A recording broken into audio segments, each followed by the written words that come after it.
participants and the millions listening live around the world. Ladies and gentlemen, let's get ready for Around the Table.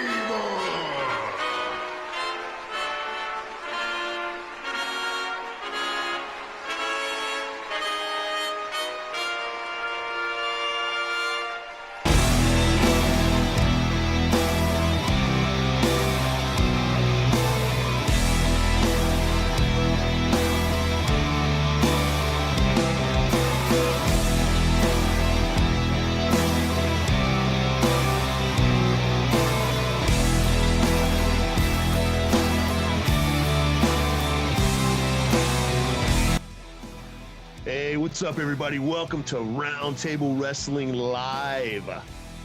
I'm one of your hosts, Keith the Wild Man Miller. I'm feeling pretty wild this morning, whatever.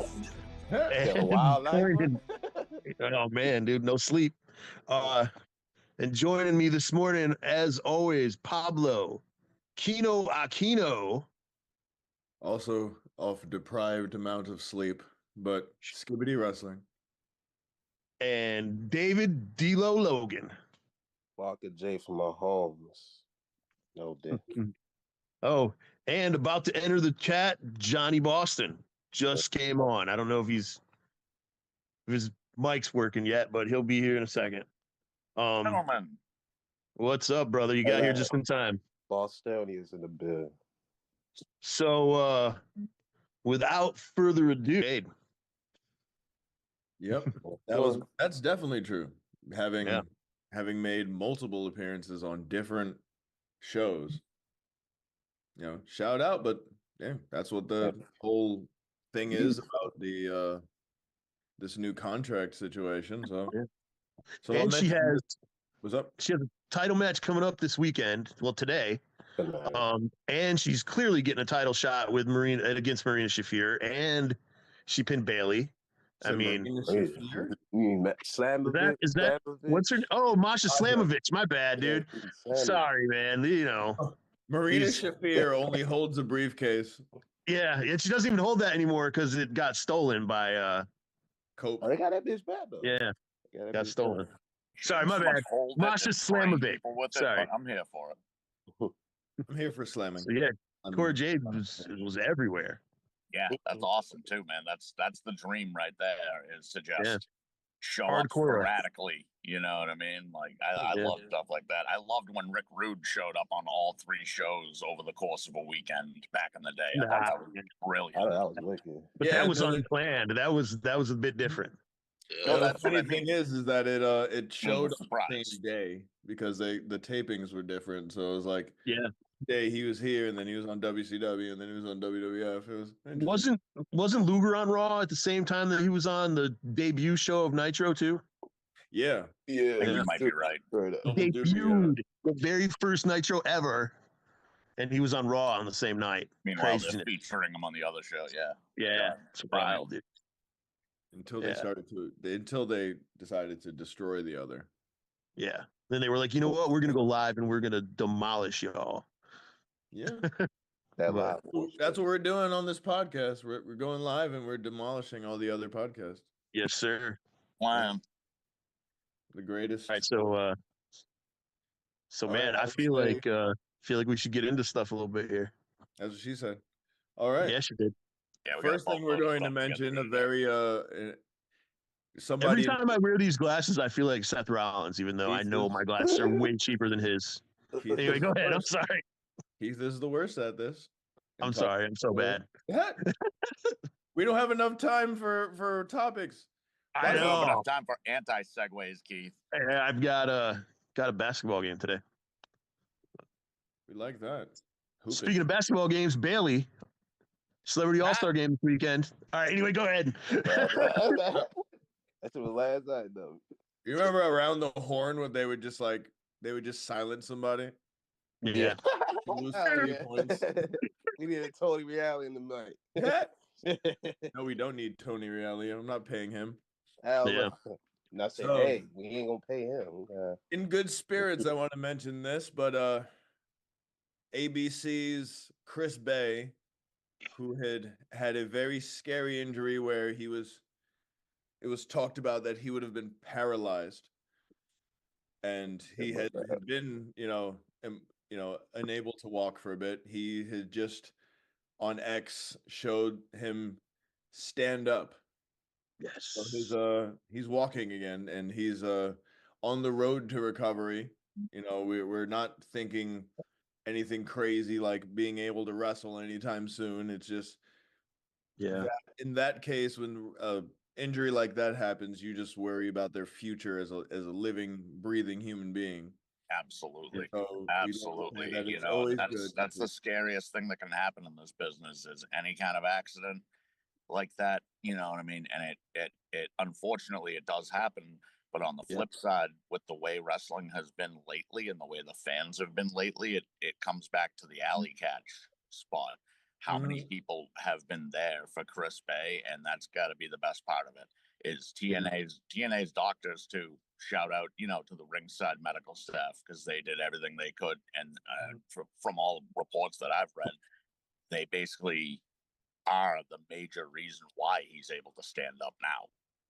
Good. He was rendered paralyzed in the ring, like he wasn't. They pulled the X up and ASAP. It's pretty scary, much, spinal cord injuries. I had a spinal cord injury when I was younger, and it messed with me for a long time. Yeah. So Lord knows, and shout out to him for getting out of his wheelchair. Mad love to Chris Bay for standing up, man. That had to feel incredible. Yeah. Fight on, brother. Keep the fight alive. Exactly. That's what we were saying. Keep the fight alive. And men, it is okay to cry unless you're the Miz.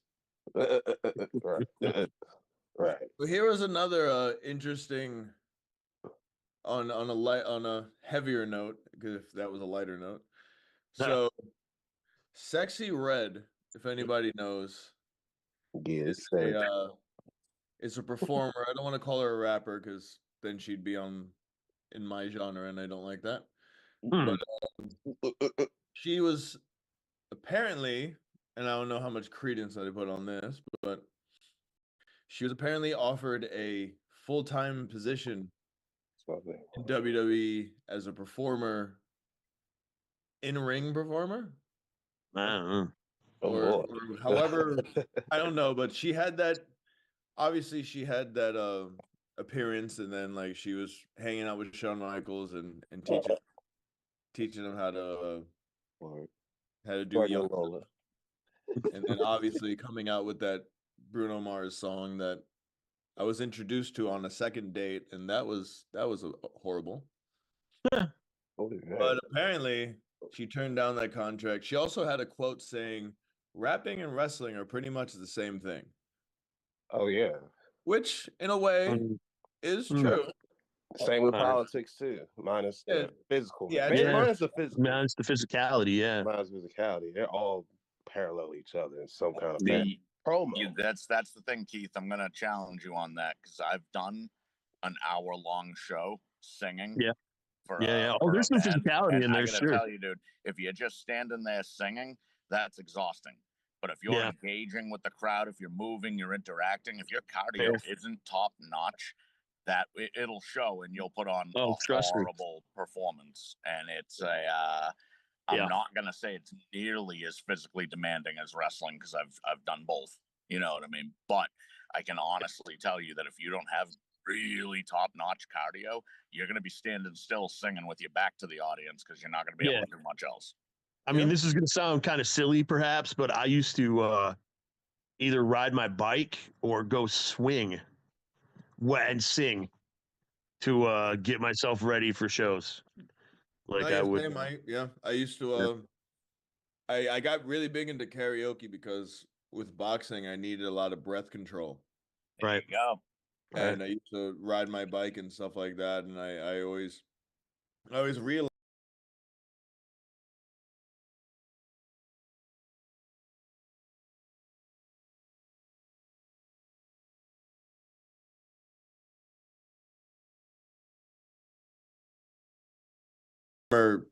Kendrick talked about it too. He was like, he would run 5 miles a day in the morning to help.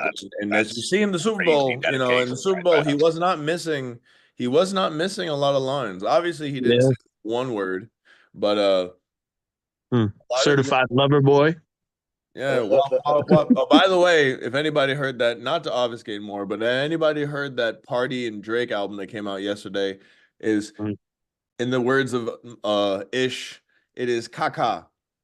I've been listening to Manic Street Preachers, and their freaking album is great. Manic Street Preachers dropped a new album yesterday. It's so freaking good, man. If we're just gonna throw out random music we've been listening to, man, I've been deep into the Body Count's new album, Merciless. Okay. Fire, I heartily recommend it. Yeah. Yeah, my body counts. Dude, and can we also mention the fact that if Blake Shelton and Luke Combs and Morgan Wallen had performed at the Super Bowl, there wouldn't be a bunch of black people complaining about it. Exactly. So old white people, shut the hell up. No, people talking about crumbling all over the internet. They were like, "Oh, it's the worst." There's some people who are like, "Well, those are the same people that think Jey Uso winning the Rumble was stupid." Yeah, right. Like, "Oh, this is so bad." I'm like, "Yeah, because you weren't following the the biggest." Yeah. You know, it's irritating. So here's another interesting, probably one of the bigger things that happened this week on NXT. The final, like the initial first presentation of blank, because we don't know what his name is. But the artist, the wrestler formerly known on AEW and all of the indies as Ricky Starks, made his debut. I would say debut in WWE, but he's been a side character in WWE for years. Yeah. You know, but Ricky Starks official roster debut, at least. His official coming out party. And interestingly enough, they did not mention him by name, did they? On the so the reason, from what I read, is they're trying to get the rights to the name Ricky Starks. Yeah. But right now, AEW still has the rights to his name, so it was too fast. It was too quick of a turnaround for them to get the rights to his name. Yeah. So he might have just said, "Screw it, I'll go with whatever name they give me." You know what I mean? Or but I think they're going to try to still call him Ricky Starks. You know what I mean? Yeah. But either way, he definitely jumped the gun, in my opinion. I think he maybe should have let it simmer for a week or two, secure the rights to whatever name he wanted to use, and then move forward. I feel like he jumped the gun, but I still feel like it was a really exciting move. It broke the internet, though. You know what I mean? Absolutely. It was a big. That was the point. Yeah, absolutely. It was an exciting move. It was a good move. Because it was timely, but at the same time, he didn't dot his I's and cross the T's. Well, I mean, it's probably not on him either. I mean, that's Triple H and Shawn Michaels. You know what I'm saying? That's not. Which is such a weird thing to not even know who you're going to be moving forward. You know what I mean? But pulling the trigger anyways. And again, I don't think it was a bad thing. It broke the internet, like you said. It was a great surprise, you know what I mean? Because people were like, well, he's definitely going to move forward and do something now that his contract's up. But I don't think anyone expected it to be like the next day. Yeah, it's wild, dude. It's interesting, though, because, the fact that he has this big build, right? But also with the name, there's so many wrestlers that have been in the indies and have traveled the world with their names, so it would be different than Alexis King, who he changed his name because he just didn't want to have that Brian Pillman stigma. He wanted to be his own person, but Ricky Starks has been big all around. He's been on some of the biggest programs that aren't WWE and AEW and TNA for a bit. NWA, where he started, he was Ricky Starks in the NWA, like in the beginning of his career too. Like that's where he kind of first built his name. Yeah. But, who knows what's going to happen? I would like him to have his name. it would be great. Then he wouldn't have to change his merch and his handle and all of that stuff. I did hear a rumor that apparently Jordan Grace wants to change her name. No, dude. So that was a joke.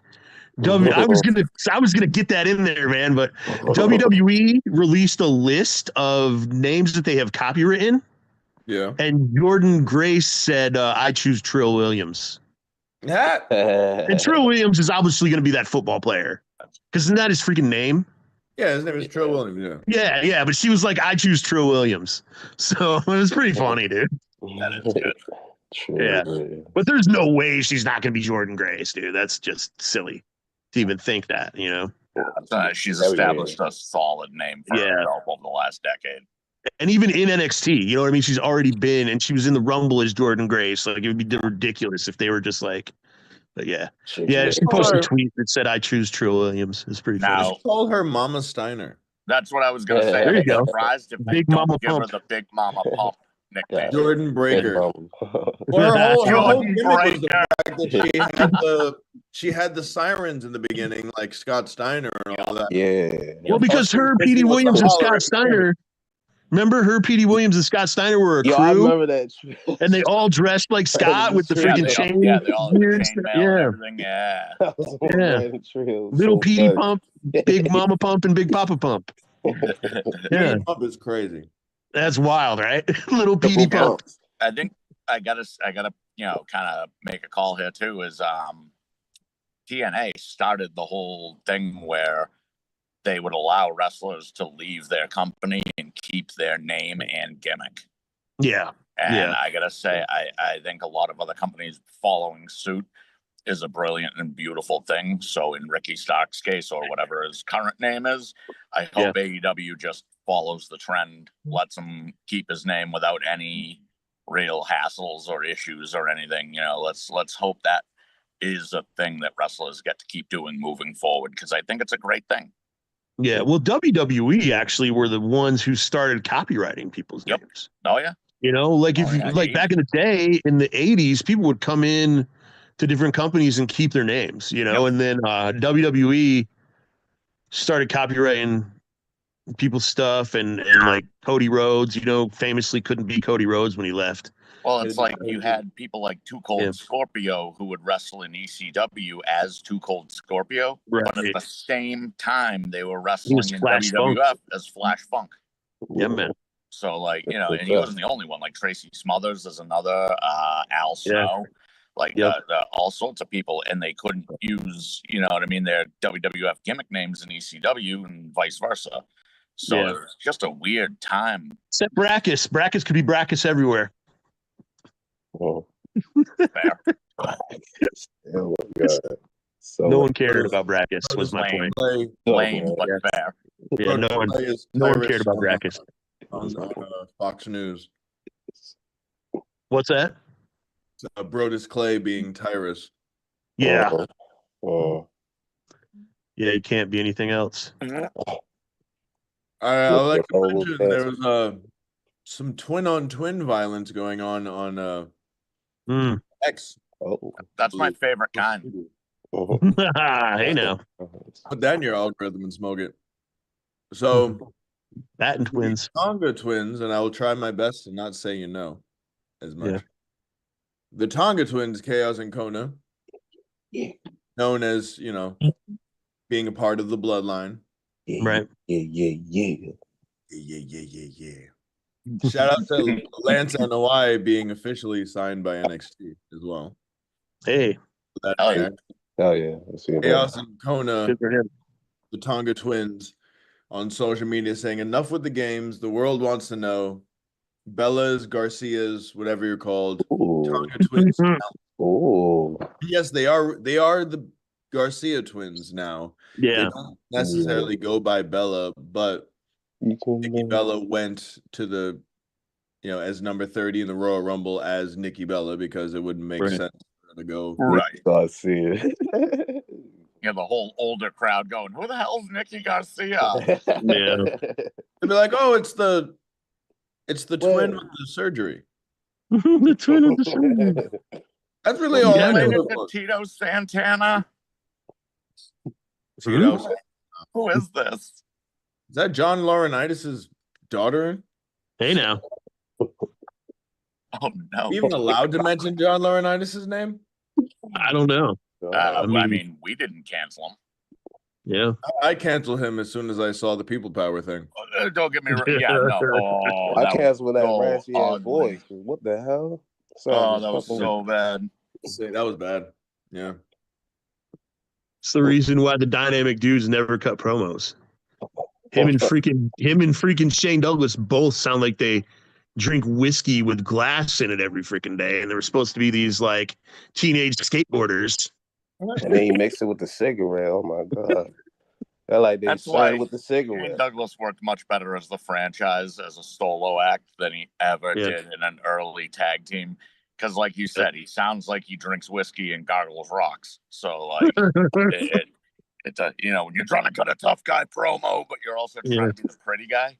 Yeah, it does not work in 10-10, baby.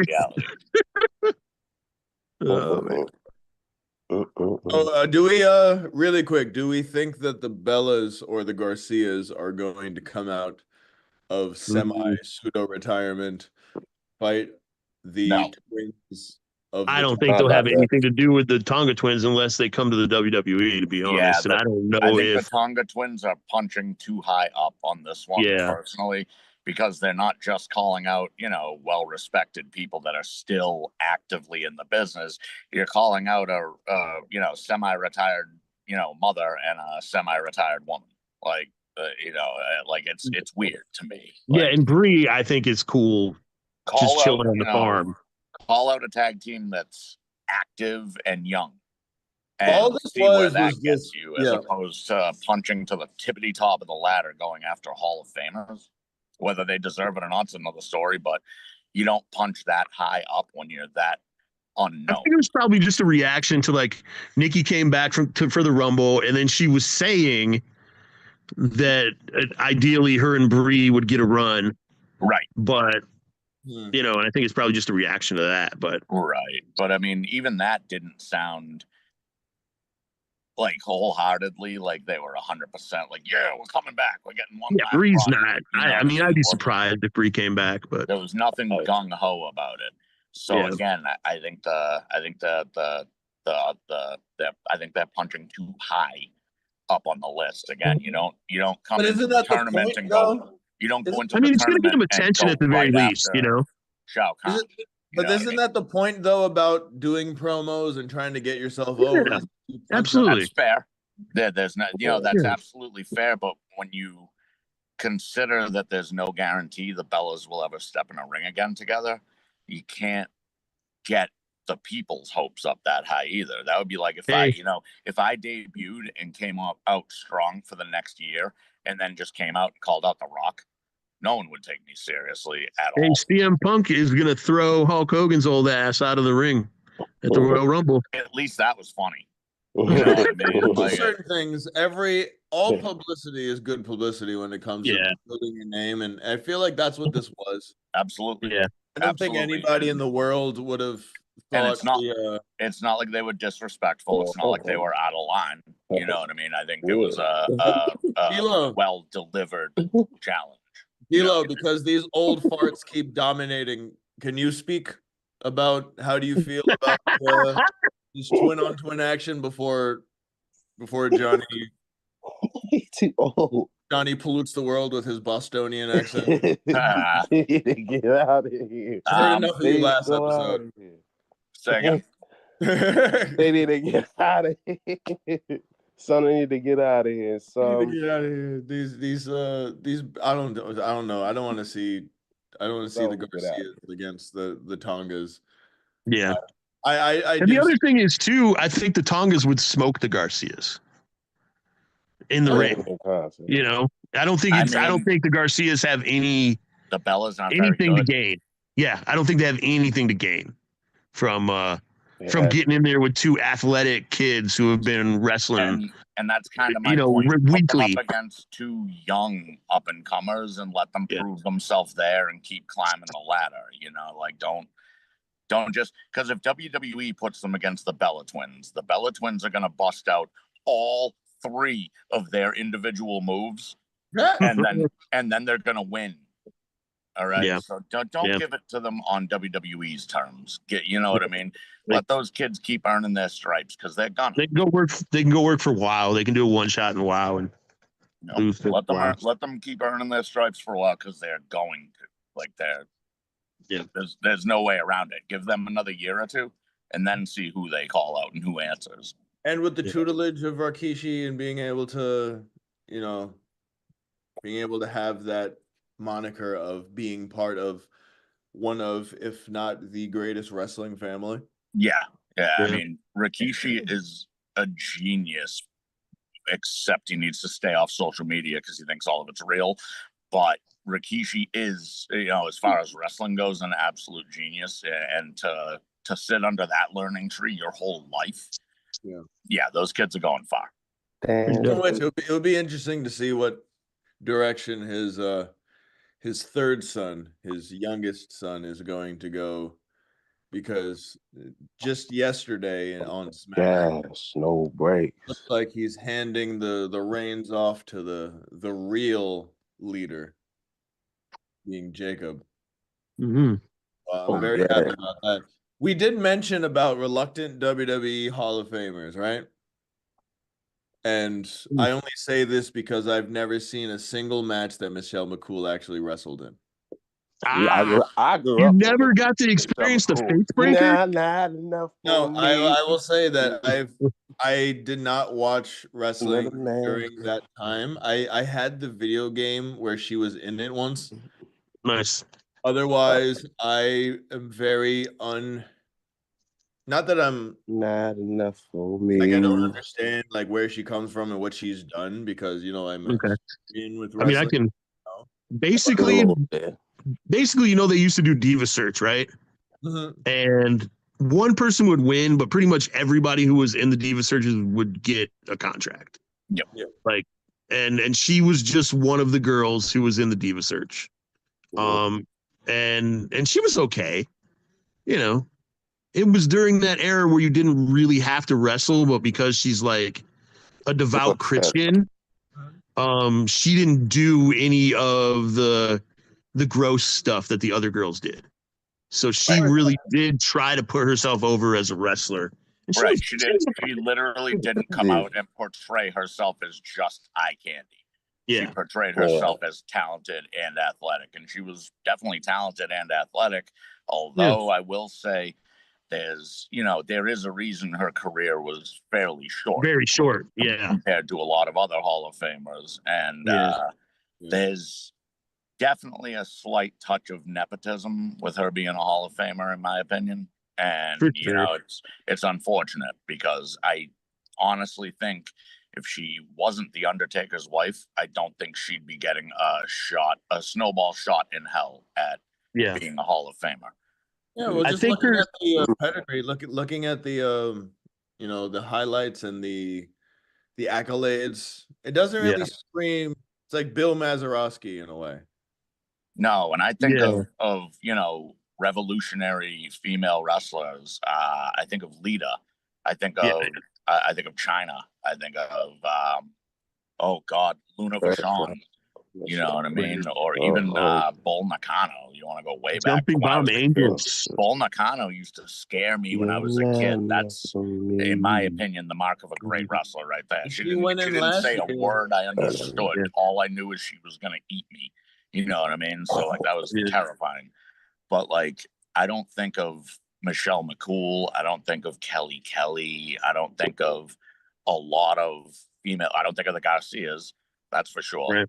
And a lot of people will disagree with me and say that the Four Horsewomen are the revolution of women's wrestling, and I couldn't disagree more. Well, in modern times, but not overall. More modern times, especially because they came just after the Divas era was winding down. Right. And they kind of put their foot down and demanded women's wrestling be taken more seriously. Meanwhile, over in TNA, that had been done for about 10 years at that point. Yeah. And in the likes of Gail Kim and, so many others that really elevated it. Again, I don't think of Michelle McCool when I think Hall of Fame. Yeah, I mean the highlight of Michelle McCool's career was holding the Divas title with Layla L. Like they were the dual champions. Yeah, that was like Yeah, that's really the only thing I remember. You know, so I I when mean- I think about that era, I think about Christy Hemme, but not for any reasons in wrestling she involved. was so like. When I think of that era in wrestling, I think of the unfortunate girl that came out with the horrible singing gimmick and the tumor on her face. Oh, Layla- Jillian oh, Hall, God. dude. She's Yeah. she's from Louisville. Yeah, My when then the boogeyman came out and ate it one night. ate it. Well done. Yeah. Like, My buddy Apollo had his first ever intergender match with her. Yeah. And he told her back in the day, man, Jillian Hall, when she would wrestle dudes, her name was Mercedes, and she would like body slam guys and suplex them and stuff. And he's like, look, you ain't doing none of that to me. He was like, we're about to just have a wrestling match. remember when Jordan You are Grace not was, body slamming me. You are not suplexing me. Do you remember when Jordan Grace was selling the Slam Me Jordan t-shirts and she would pick up audience members and body slam them onto her opponents? That's hilarious. That was the best. That was the best. That was early in her TNA career, but that was the best. You got to bring it back. Yeah. I hope so. WWE would never let her unless it's a plant. Liability, dude. Yeah, it'd have to be a plant. Oh, they'll put plants in the audience for that. I guarantee it, but they won't just let it happen organically. Yeah. I can't believe TNA let it happen. I'm surprised they let it happen without. They put a pretty quick stop to it too. Like they didn't let it happen for more than like a month. That's an OnlyFans thing, and we don't mix it. No, we don't need to encourage audience members getting involved. No. Especially not in weird stuff like that. That never ends well. Right. So speaking of booties, yeah, Bailey, like you mentioned, is going to be or was in, because at this point it happened already, right? The Celebrity All-Star Game. Yeah, it happened last night. Yeah. Yep. They showed her warming up. I saw her warming up on TikTok. Well, I'm going to watch. She was nailing some shots, dude. Like I don't know how she did because I don't know what went down at the game, but I know I ain't watching. She played, man. I'll check it out. It'll be like a 15-minute clip on YouTube that I can check out. But it was the thing that was interesting about this is that she had an interview that happened when she was, showing that or talking up the Celebrity All-Star Game, and Nia Jax had done this promo about or I think it was, or is a mention on X, on social media. It's hard to tell between social media and in real life anymore. I think social media at this point is the actual product. But Nia talked about BBL Bailey. Talking about, hey, you're back there is looking wild, and then Bailey had this probably her best shoot promo. Was that the thing about the cheeks? Yeah. He's like, I'm sorry that all the weight goes to your cheeks, and all of it goes to my cheeks, and I'm proud of my cheeks, and I like to say, Bailey, I'm proud of your cheeks too. Yeah, good for you, Bailey. I'm proud of you too, Bailey. Good for you. Thank you, Bailey. Delicious. Thank you for representing for natural cheeks everywhere. Symmetrical roundness. Yes. And also, speaking of which is interesting, I stopped smoking regularly, and now I'm dreaming again. And I had 2 dreams about my exes the last few nights. I'm going back to smoking. Hell yeah. I do not want to dream about those. No, man. I literally was saying the other day that I never dream anymore. And then I took a nap in the middle of the day, and I swear to God, I dreamed like a year's worth of dreams in like 3 hours. It was so bad. Like when I woke up, I was like, whoa, that's enough of that for me. Speaking of dreams, quick shout out. Happy birthday to Tommy Dreamer. Hey. Yeah, Tommy Dreamer and Matt Barr. Not wrestling related, but it flashed into my brain. All right. Matt Barr's birthday was yesterday. And it was Valentine's Day yesterday, for people that don't know. Happy, as Outcast says, happy Valentine's Day. Yeah. allow me to also wish a happy VD to everyone out there. Keep spreading it. Hey now. That's crazy because I saw what he was going up. The bus. Yeah, as soon as he said happy VD, I was like, oh, it's about to be a happy. Yeah, herpes joke. Hey. That was a classy chlamydia joke. Come on. Oh, right on. There's no such thing as a classy. Maybe gonorrhea. There's no such thing as a classy chlamydia joke. That's a slow clap. Hey, that was a chlamydia joke as well. Right. I used to, oh God. I used to work with a guy who had syphilis, and I would walk past him and clap, and he'd be like, "That's not what it is," and I'd be like, "It's still funny." That's insane. Yeah. That is wild. Yeah, shout out to locker room talk and I forget where I heard it, but I know somebody that used to always be going to the doctor, like constantly going to the doctor. And I remember somebody told him, "Dude, you've had to clap so many times, it's more like applause." And I thought I was gonna piss myself laughing. Speaking of standing ovation, right? Yeah. I always like to mention. Joe Hendry? What's up? Joe Hendry? Yep. Well, why would you even say his name if you knew what I was talking about? Now he's going to appear, and he's going to. I want him to appear. It's all right. I'm packing a bowl. Maybe he'll light it again. I want him to appear at Royal Rumble. Yeah. Every year for the rest of life. Year. Yep. And then he'll be at WrestleMania fighting John Cena. That is my prediction. But mine too. I still stand by what I was thinking last week, man. I hope it happens at Slammiversary. I think that will elevate Slammiversary much more than Joe Hendry will elevate WrestleMania. Oh, because Joe Hendry won't elevate WrestleMania. WrestleMania will elevate Joe Hendry. Joe Hendry. Yeah. Absolutely. I'm thinking it on the flip side, though. I'm just thinking it as far as the companies go. Oh, there's so many fantasy bookings that I have for Slammiversary as far as how many WWE wrestlers might make appearances and stuff like that. It'll be absolutely wild. And I hope I hope we're, what me and Keith touched on last week is accurate. I hope some of the recent firings show up in TNA and start like an anti-WWE faction. And I hope that leads into some sort of big brawl at WrestleMania and Slammiversary. I'd like to see this really, come together as a project that actually explodes into something. I want to see both entire rosters involved. You know what I mean? Like I don't want to see what we've got now, which is great. What we've got now is great, but if it's all we have in 2 years is more Rumble guest appearances or an occasional drop in NXT, I feel like that's wasted potential. I would love AJ Styles to be the leader of that TNA. Wouldn't that be awesome?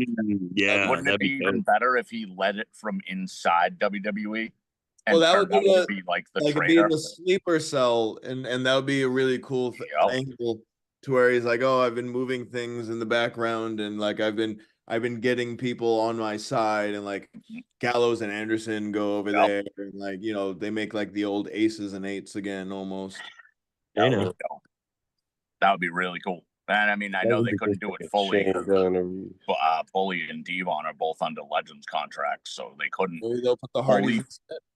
Yeah, I was gonna say they couldn't fully flesh it out, but they could damn sure fill in the blanks with plenty of people that would make sense. The Hardys, for one, you nailed that one. But and again, considering the Hardys want to finish up with a Hall of Fame induction in WWE, this would be a great way to tie them into one final battle with WWE. Kind of like when a longtime baseball player wants to like Ichiro signed a day contract with the Mariners so he could retire as a Mariner. Oh, that's fire. Stuff like that. Awesome. I think that would be cool. And yeah. But I wanted to mention this though, because I like to mention the fact that we have indie spotlights, and then they become they start doing things on the main cards of shows. Yeah. Jake Something fought Joe Hendry for the title. Obviously didn't go his way because it's not Joe Hendry's time, but I would like to say that Santino is the best GM in sports. Yes, in sir. ages, dude. My He's lord. so good.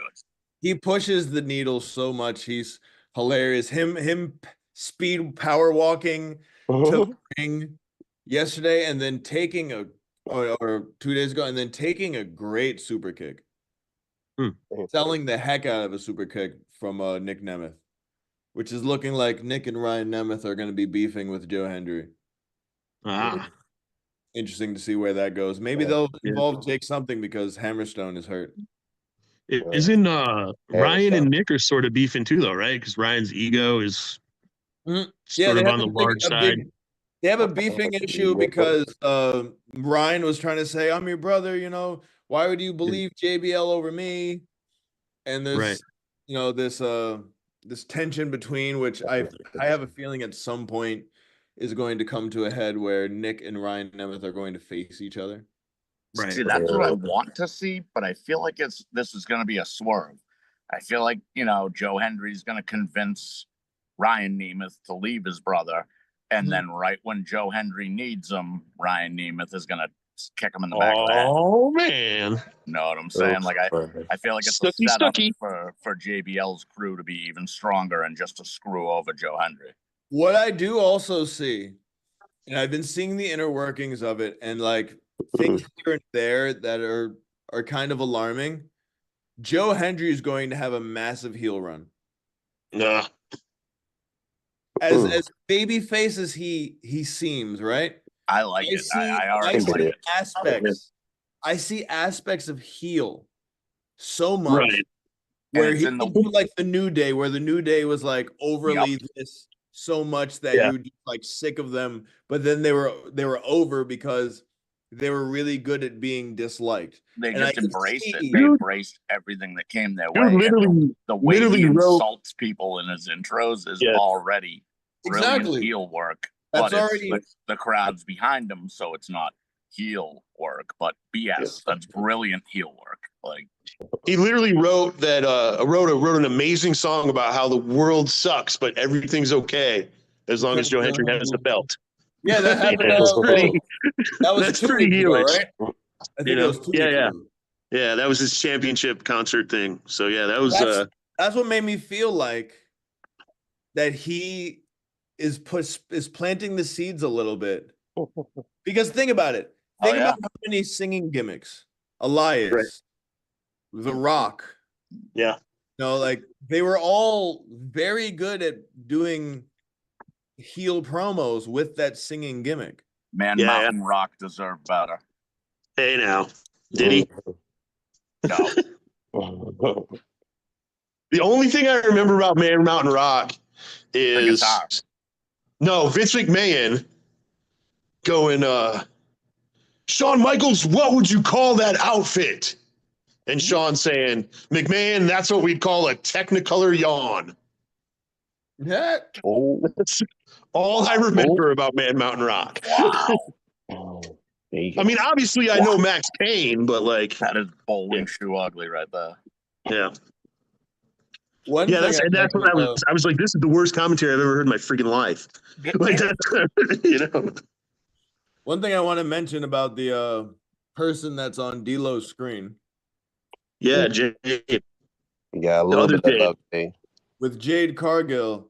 Yeah. Apparently last night they hinted to the attacker, and I don't like it. It wasn't even real for real. It was the way they did it. It seemed very like, oh, they just happened. Like Swerve type thing where they were making it seem like it was Raquel and Liv that did it. Huh. The diversion. It's a divertus from the other direction. Yeah. Well, because I would have loved it if it was Naomi that did it, or like Flash Legend that did it. But like Liv being the champion at the time and attacking Raquel, or having Raquel attack Jade didn't make sense. It was almost like, oh, I know I'm going to lose the title, so this will give us a WrestleMania main event. Yeah, that doesn't make any sense. Match where we can fight for the tag titles, which is literally a demotion. Yeah, kind of a weird. Yeah, Bianca Belair. Yeah. So D'Lo, how do you feel about the possibility that we're going to be getting some sort of mixture between these tag teams against each other. I say that because I don't know if Jade and Bianca are going to pick up where they left off and leave Naomi in the dust. Nah, they are stable anyway, but I don't know how they gonna play this because they both in the chamber. When is Jay gonna come back? That's mainly what I'm like. Because how they gonna do this reveal? Like, how she gonna make a big comeback? Who's she gonna target at there? You know, they. Oh, you said Naomi's in the chamber, yeah? Yeah, they both won. Yeah, Yeah, she got him last night. Yeah.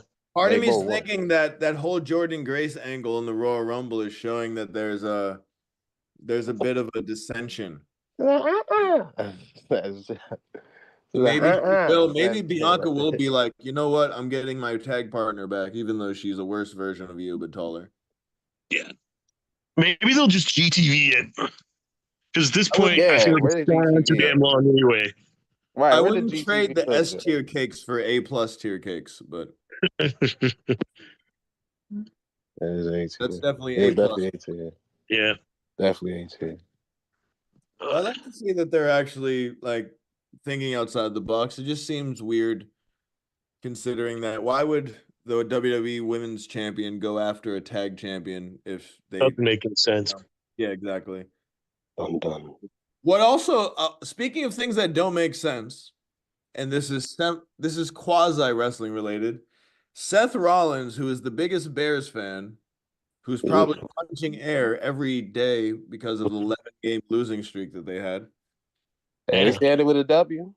He said that if Caleb Williams went to the DMV, kind of like a lot of us fans wanted, considering he was a DMV legend in high school, instead of now offensive rookie and rookie of the year Jaden Daniels, that Washington would have been in the Super Bowl.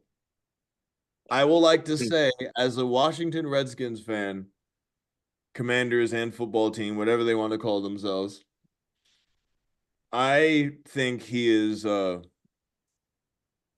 goofy as the stuff he wears for saying that, because I was gonna say we've seen how broken he is lately because he's slowly turning into flamboyant Rob Zombie.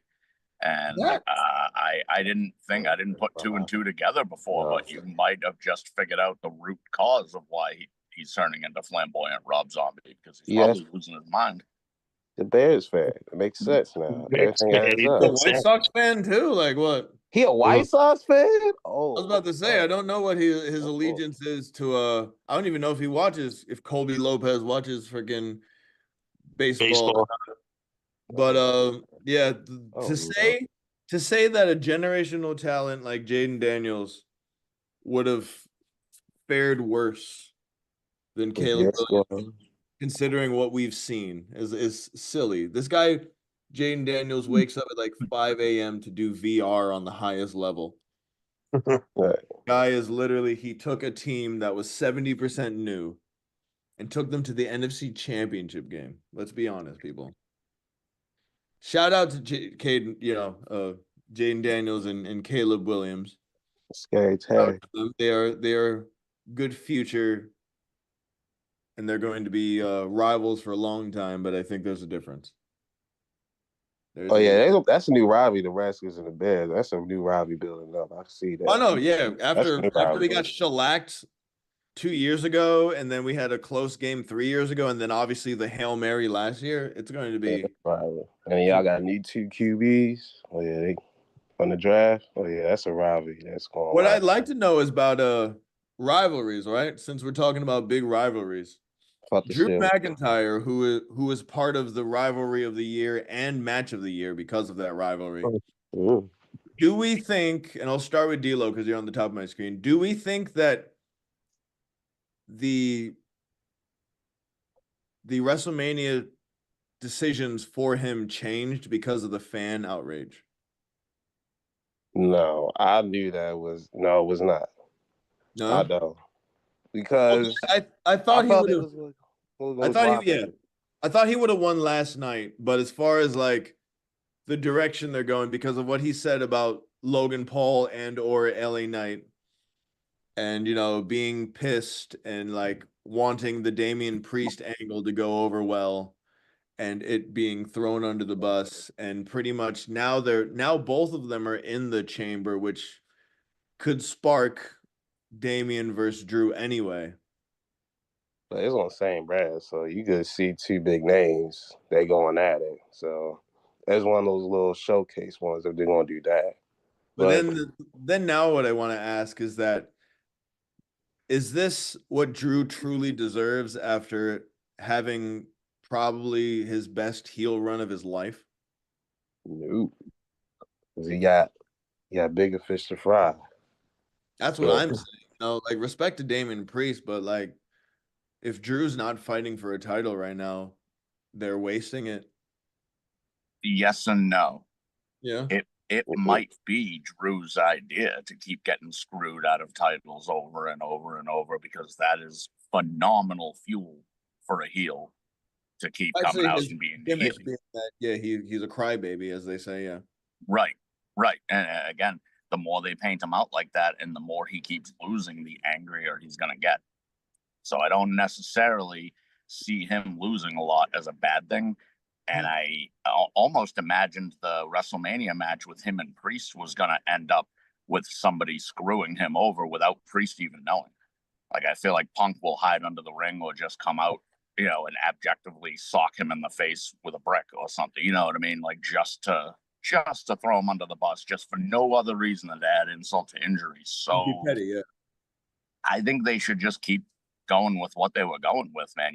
Priest is going to put on a good match no matter who you put him in there with, and the same can be said of McIntyre. So yeah, let them have their match, but then let McIntyre come, again, that close to victory, and have a good guy come out and screw him over. Then he'll have more to be angry about.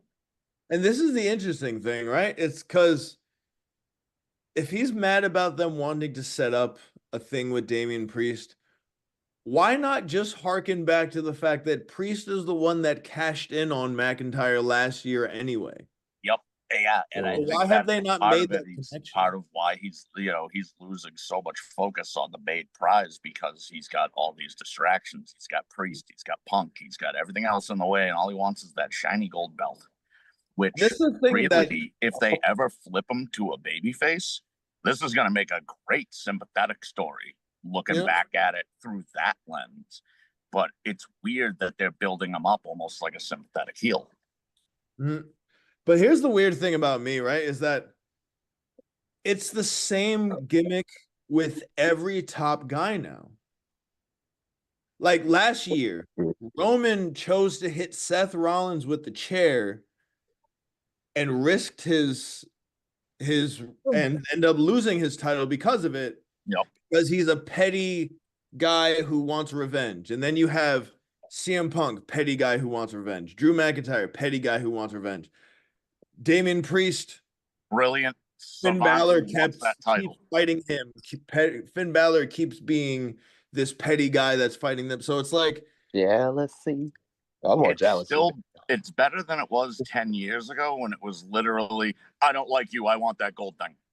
Like, at least they're putting more effort into it than the basic, the very basics of it. But I agree, it could use a little more diversity in why these people are all grumpy at one another. Like Seth Rollins and Roman, I get it. Storied history, lots of stuff there. Drew McIntyre and Punk, I get it. But it's like people are completely losing focus of Damian Priest and Finn Balor and everyone else who's been kind of in and out of the entire feud the whole time. Like, it's I think it's going to culminate in a swerve that leaves Damian Priest with a belt and leaves a lot of people confused. Well, what I think is going to culminate in is that the Elimination Chamber is pretty much going to be all of these different storylines at once. And then I'll go to Keith and ask the same thing after I say this, but what it seems like is that Elimination Chamber is like hitting 5 birds with one stone. It's, you get John Cena's moment in the sun with CM Punk and with everybody else that you'd want to see him with. Right. Maybe Roman. Maybe, there'll be obviously is going to be an interaction between CM Punk and John Cena, because that's one of the big marquee things that happened in the last like 50 years, for being honest. Like, one of the biggest things that's happened was that. And, maybe Randy Orton gets in, and then you have a Randy Orton beefing with Drew, and Randy Orton beefing with this person and that person. And it's kind of Orton's going to be beefing with KO too at some point. Which I still think is the main event. Not the main event, but I think it's a WrestleMania match that Orton and Kevin Owens at some point. But Keith, how do you feel about the direction Drew's taking, considering that he was going into WrestleMania last year as champion, and now he's they look like they're scrambling to figure out a big match for him. Yeah, so I've just been kind of taking in all your guys' different points, and I was trying to keep everything in my mind that I wanted to say as either counterpoints or agreeing. So I'm going to do my best to not be jumbled up while I'm doing this. There's a lot of information. But first of all, I think that the whole LA Knight thing was a work. I mean, they literally used it on the following SmackDown. I feel like that was just, to give LA Knight a little rub, keep him relevant after he dropped the belt. Or did he drop the belt, or is he still the champ? He dropped the belt to Nakamura, right? He got the belt a while ago. Yeah. So I think they just, that was just to give him a little something to do. And I think that the title picture is so crowded right now. There's so many guys who are performing on a high level who could all go for the belt. And I think with Drew, they've kind of been working him out of the title picture as it was, because he's been more concerned with proving that Roman Reigns is a cancer than going after the belt anyway. Yeah. So he wasn't necessarily focused on the title as it was. And kind of the same situation with LA Knight. Damian Priest needs something to be relevant, and having a good match with Drew McIntyre at WrestleMania will make him relevant.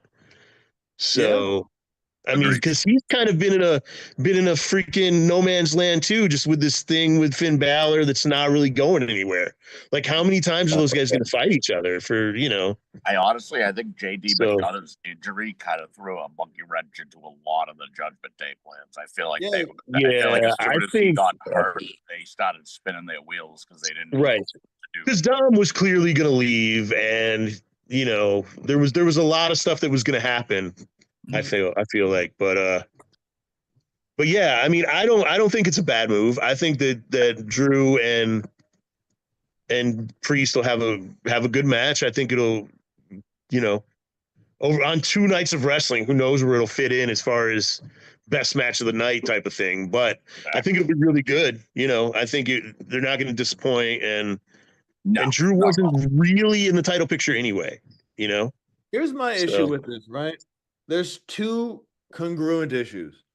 Yeah. Issue is that you have all this main event talent just for Jey Uso to shoot up over all of them.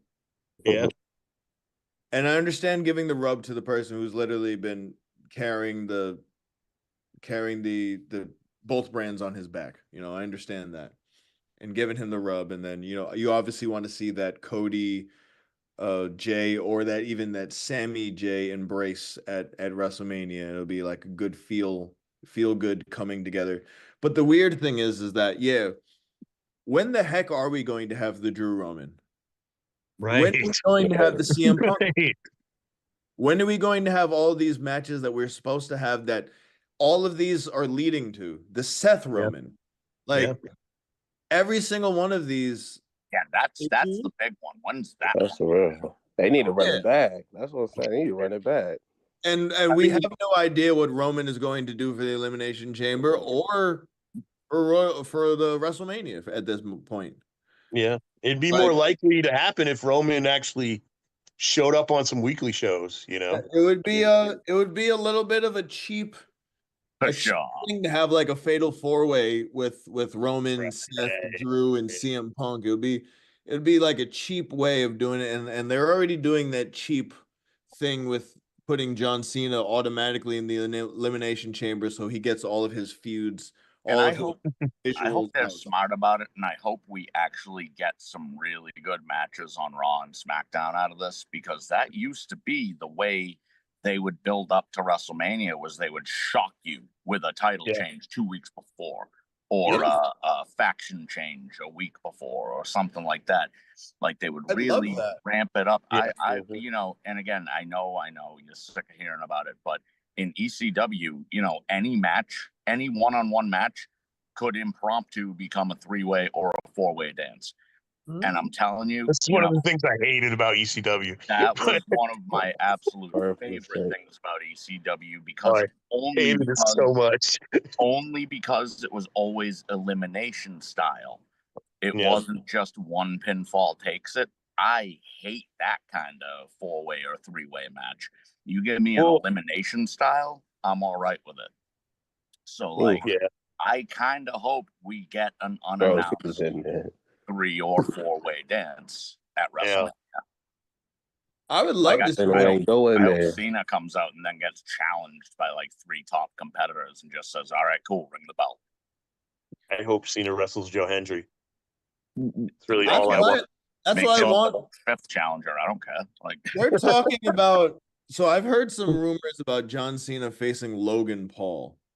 I don't like that at all. I think that would be a horrible way of John Cena doing it. No, that cannot be his last WrestleMania opponent. No. And Boston wept. Oh, hell no. Exactly. It'd be absolutely horrible. But it looks like Logan Paul is going to technically face John Cena in the Elimination Chamber, because Logan Paul just qualified with a finisher that he can't do on anybody but Rey Mysterio. I hope someone Tanya Hardings him.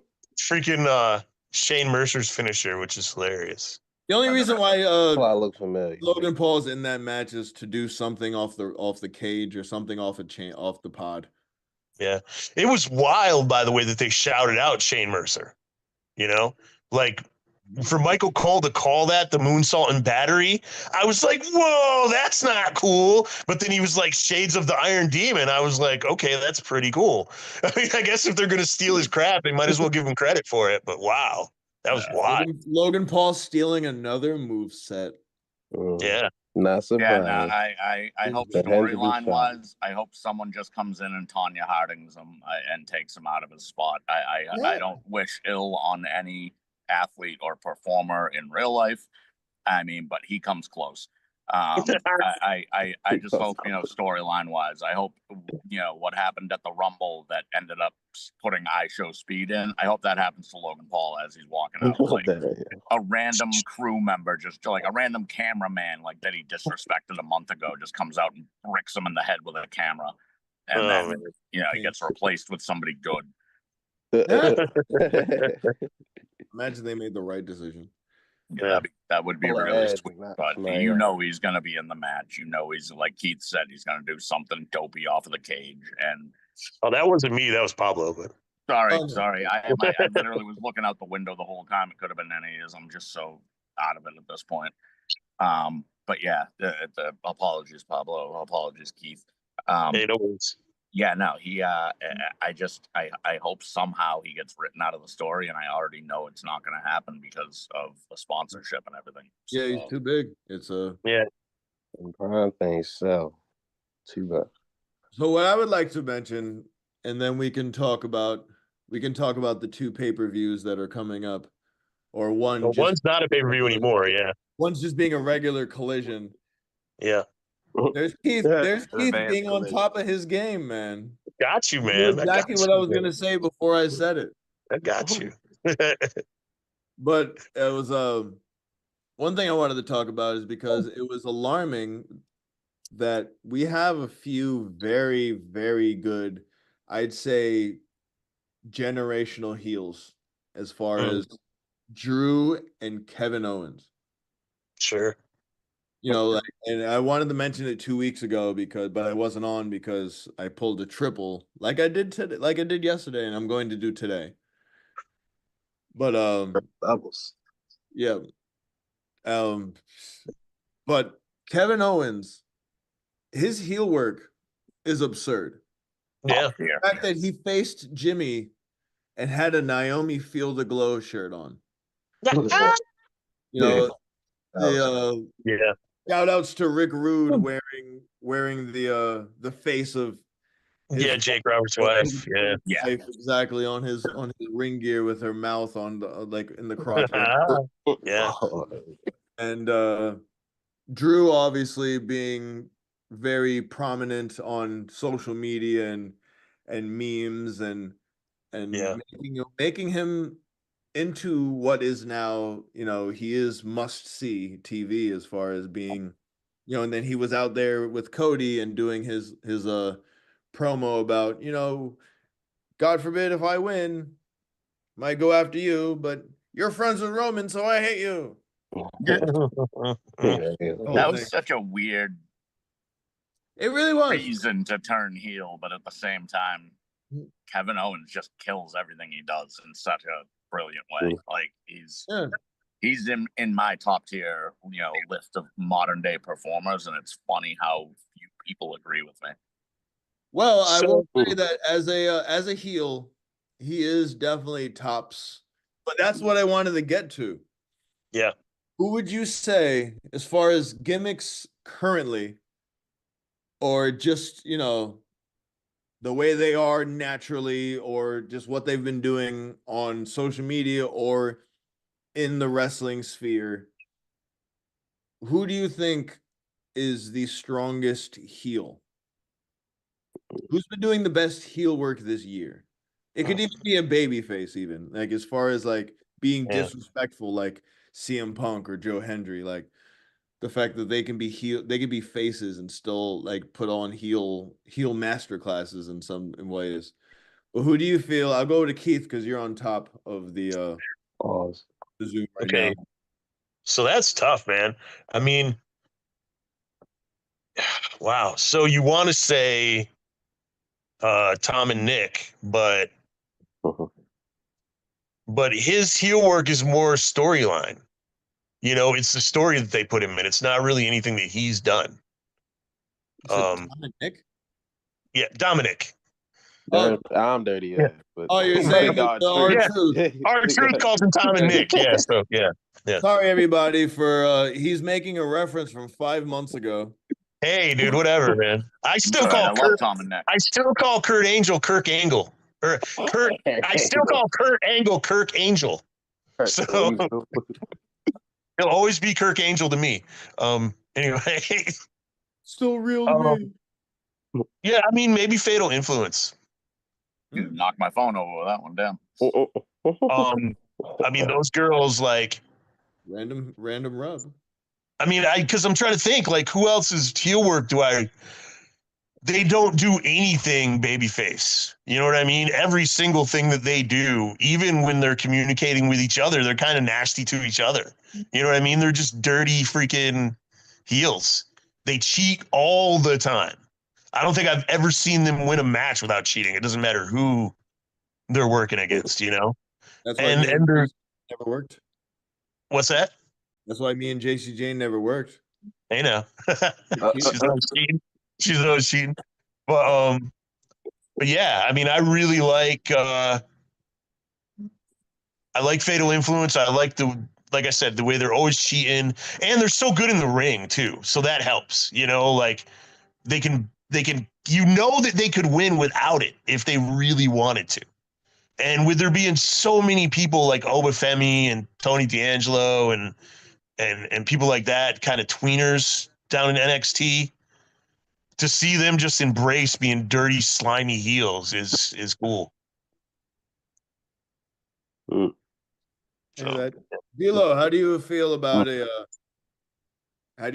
who's doing the best heel work? Well, I'll give a little consideration. I do one for the fellas. I'll do Drew. He's been being the biggest a-hole. But for the ladies, I'm gonna throw Chelsea in the mix. And it's because the cookout situation. Trying to get herself trying to get herself in the cookout and then being a nasty, but she can play a little bit of both because we've seen her have a couple babyface moments. But she's really a mean girl, nasty girl.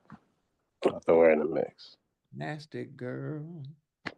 You don't want to do nasty things to me, girl. How do you feel, Bostonian Johnny? Who do you think is doing the best heel work right now? I'm gonna be real with you guys, man. I'm a huge fan of old Godzilla and King Kong movies, and I'm a huge fan of like even the classics like Frankenstein or Dracula.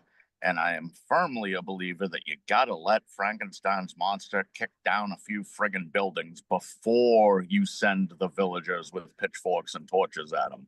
Yeah. And I feel like the one that exemplifies that example perfectly, embodies it, is Jacob Fatu. Hey.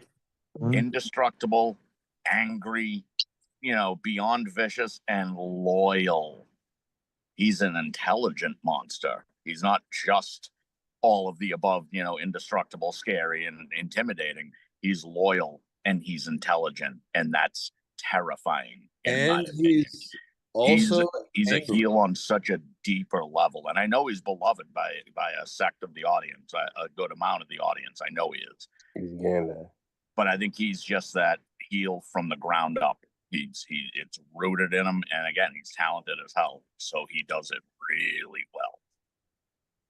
Yeah, it's interesting to see what they're going to be doing, because if y'all didn't see last night, the dissension and the turmoil between the members of the new bloodline, it looks like it's going to culminate in Solo against Jacob. Yeah, he doesn't love Solo anymore, that's for sure. Well, when Solo said I love you, Jacob didn't say anything back. They ain't tap in. They be like, where you Jacob was like, wait, you're a loser. I'm the dominant one. Why am I following? But it's the same thing with that. I keep talking about it, that Space Jam moment where he's like, wait, but I'm bigger than you. Yeah. Bigger than I used to be. But like I'm the one now. And it's kind of awesome. I mean, it could be a swerve. Maybe he'll protect Solo in the end, but maybe he'll just, hang him out to dry too and take over the bloodline. But I love this. Yeah. I love this long-term booking as far as having Jacob and Braun Breaker have that stare down, and then Jacob and Drew McIntyre. Yeah. They ended up on a promo yesterday with Cody, and it looks like even though they're both anti-Roman, at some point it looks like they're going to clash heads. There's just so many amazing matches you could come up with Jacob against anybody. And, I'll be the first to admit it. I thought the bloodline without Roman in it was going to really be terrible, but they've written it very well. They've kept it very, interesting, at least. It might not be main event title match interesting like it was a year ago, but it is still like main event scene interesting. You know what I mean? So interesting. Interesting enough to wait for Lance Anoa'i and Hikuleo to come in so Jacob Fatu can make his own bloodline. Yeah, so I know that I've talked about this a little bit, but I'm a big Eddie Gilbert fan. I think Eddie Gilbert is the greatest heel of all time, to be completely honest.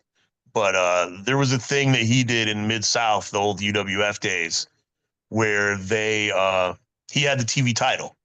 And at the beginning of the show, they declared that Sting was the number one contender for the TV title. And at the time, Sting was Eddie Gilbert's monster. And they spent the entire show. They said Sting was the number one contender, and he just walked out of the ring. He just stared at freaking the belt, stared at Eddie, and left. And they spent the entire show with Eddie Gilbert looking for Sting, trying to convince him that this was not a good idea. That the two of them needed to stay together and blah, blah, blah. And the commentators and everybody else hyping up the fact that Sting was finally going to be his own man and he was going to win the title and yada, yada. Main event time comes. Eddie Gilbert and Sting are squaring off in the middle of the ring. Sting takes the mic. He says, "Do you think I'm an idiot? Eddie Gilbert has done more for me than anyone else has ever done for me in my life. I'm not going to let all you stupid people ruin this for me over a belt. And then him and Eddie hugged and they left. Oh. I mean, it's a good way to piss the audience off, but everyone was so mad, dude. Yeah. Everyone was so mad. Not a bad storyline. I can remember El Vampiro was in a hair versus hair match in the late or mid '90s, and there was no payoff. It ended up in a double count out, and him and his opponent brawled into the backstage area.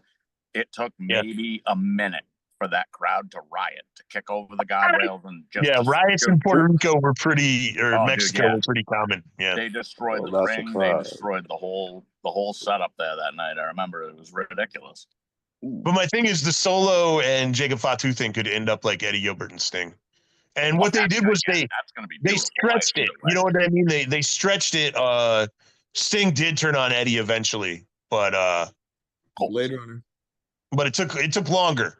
You know what I mean? Him and Rick Steiner got a tag title reign out of it, and it actually ended up being a longer story that ended up being pretty cool. But Hot Stuff International was a fucking star-studded group. Yeah, it was. Yeah, man.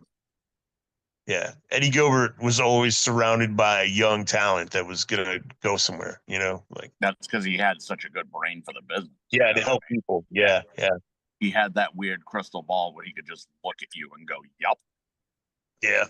Sting or Missy Hyatt was talking about in her shoot interviews how like one of her shoot interviews, no matter how good they thought everything had gone, Eddie would always take him to the back, like Steiner and Sting and her, and sit him down on a bench and just start screaming at him about everything that they did wrong that night. And she was like, and you could see the veins popping out of his neck. I thought that was pretty funny, dude. That's funny, but it's also, not a healthy way to keep working. You know what I mean? Like, whatever, dude. I think she was just trying to talk about his passion, like how worked up he was about wrestling, No, I get it. And I mean, I'm the same way, man. Like I barely have an indoor voice. So when I get really passionate and excited about something, it sounds like I'm yelling at everybody. Yeah. I swear I'm not. I can't help it. I'm the same way, dude. People are always like, Keith, calm down, stop yelling. And I'm like, dude, I'm just talking. What do you mean calm down? I'm not mad. I'm excited. Yeah, I'm just talking. I want to calm down. I want you to get up here with me. Right. So when you were talking about the Eddie Gilbert with having that swerve, are you saying that might be a thing with Jacob Fatu and Solo, where he's like, I'm saying they could do it. You know what I mean? They could totally do it, and it would stretch it out a little more, and it would make people so angry. You know what I mean? Like, yeah. Especially if they did that on night 2 of WrestleMania, not as the last match, but as one of the last matches. Yeah, it's people off, man. And then you get a couple more months out of it, and eventually he really does turn on him. But it's because of so what happened with Eddie and Sting was Eddie accidentally hit Sting with Missy Hyatt's loaded purse and cost him and Rick Steiner the tag titles. And that was the last straw. Like Eddie, Sting was like, "Screw this. Now you're hurting me." You know what I mean? You used to help me, but now you're hurting my career. And that's what turned him babyface. They could do the same thing. Like Solo actually makes a mistake that cost Jacob Fatu a match. And how many times have you seen Jacob Fatu lose? Like never. Right. So it's all freaking. I do love that he did not take the pin though. Yeah. Because he should never be pinned. Jacob Fatu they should keep that. They should protect him. He's the most protected in the company. The only person he can lose to, maybe Roman. If they're even on the roster. Maybe Roman. That's it. Cena and The Rock, like teaming up, maybe. I don't think even they can beat him. I don't know, dude. I think if you put Superman and Batman together, they might be able to do it. But Superman and Batman are strong, but this is Apocalypse here. Oh, I was referring to Cena and The Rock as. I'm just saying.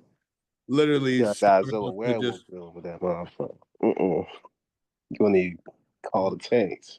Yeah, get Cody Rhodes out there with some silver bullets. Yeah. So on the ilk of the he is a werewolf. On the ilk of the talk we were having about the heels, I wanted to mention, because I do think Kevin Owens is doing some of his best heel work right now. As far as heels that people might not be as privy on or might not be thinking of, I think both former wrestlers of the North are very good heels. Mm-hmm. Also, it comes to the it's definitely negative because or this last NXT. Oh no, not NXT. This last TNA, Josh Alexander lost to Eric Young, who is now taking The the leader head of the North. of the Northern Armory. Yeah.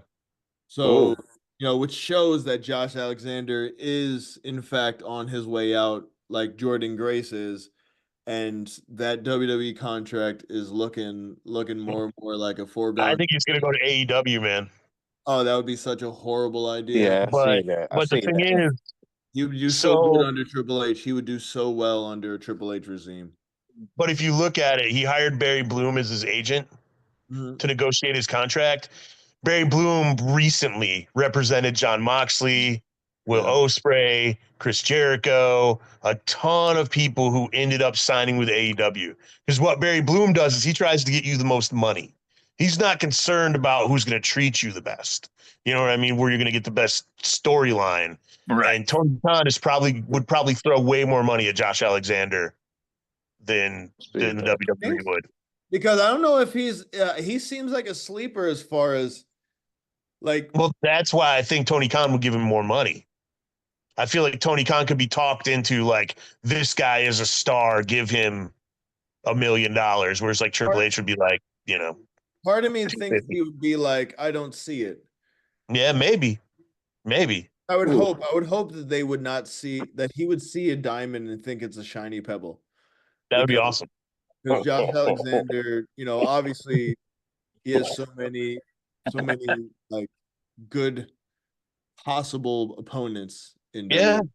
Yeah, and there's a whole built-in storyline there with him and Ethan Page and him and everybody from TNA.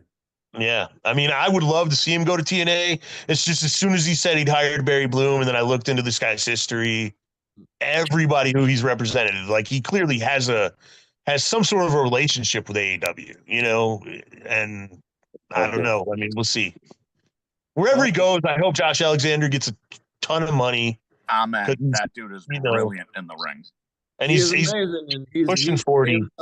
So he made himself more believable as a heel outside of just being a wrestler. Like he was better on the mic.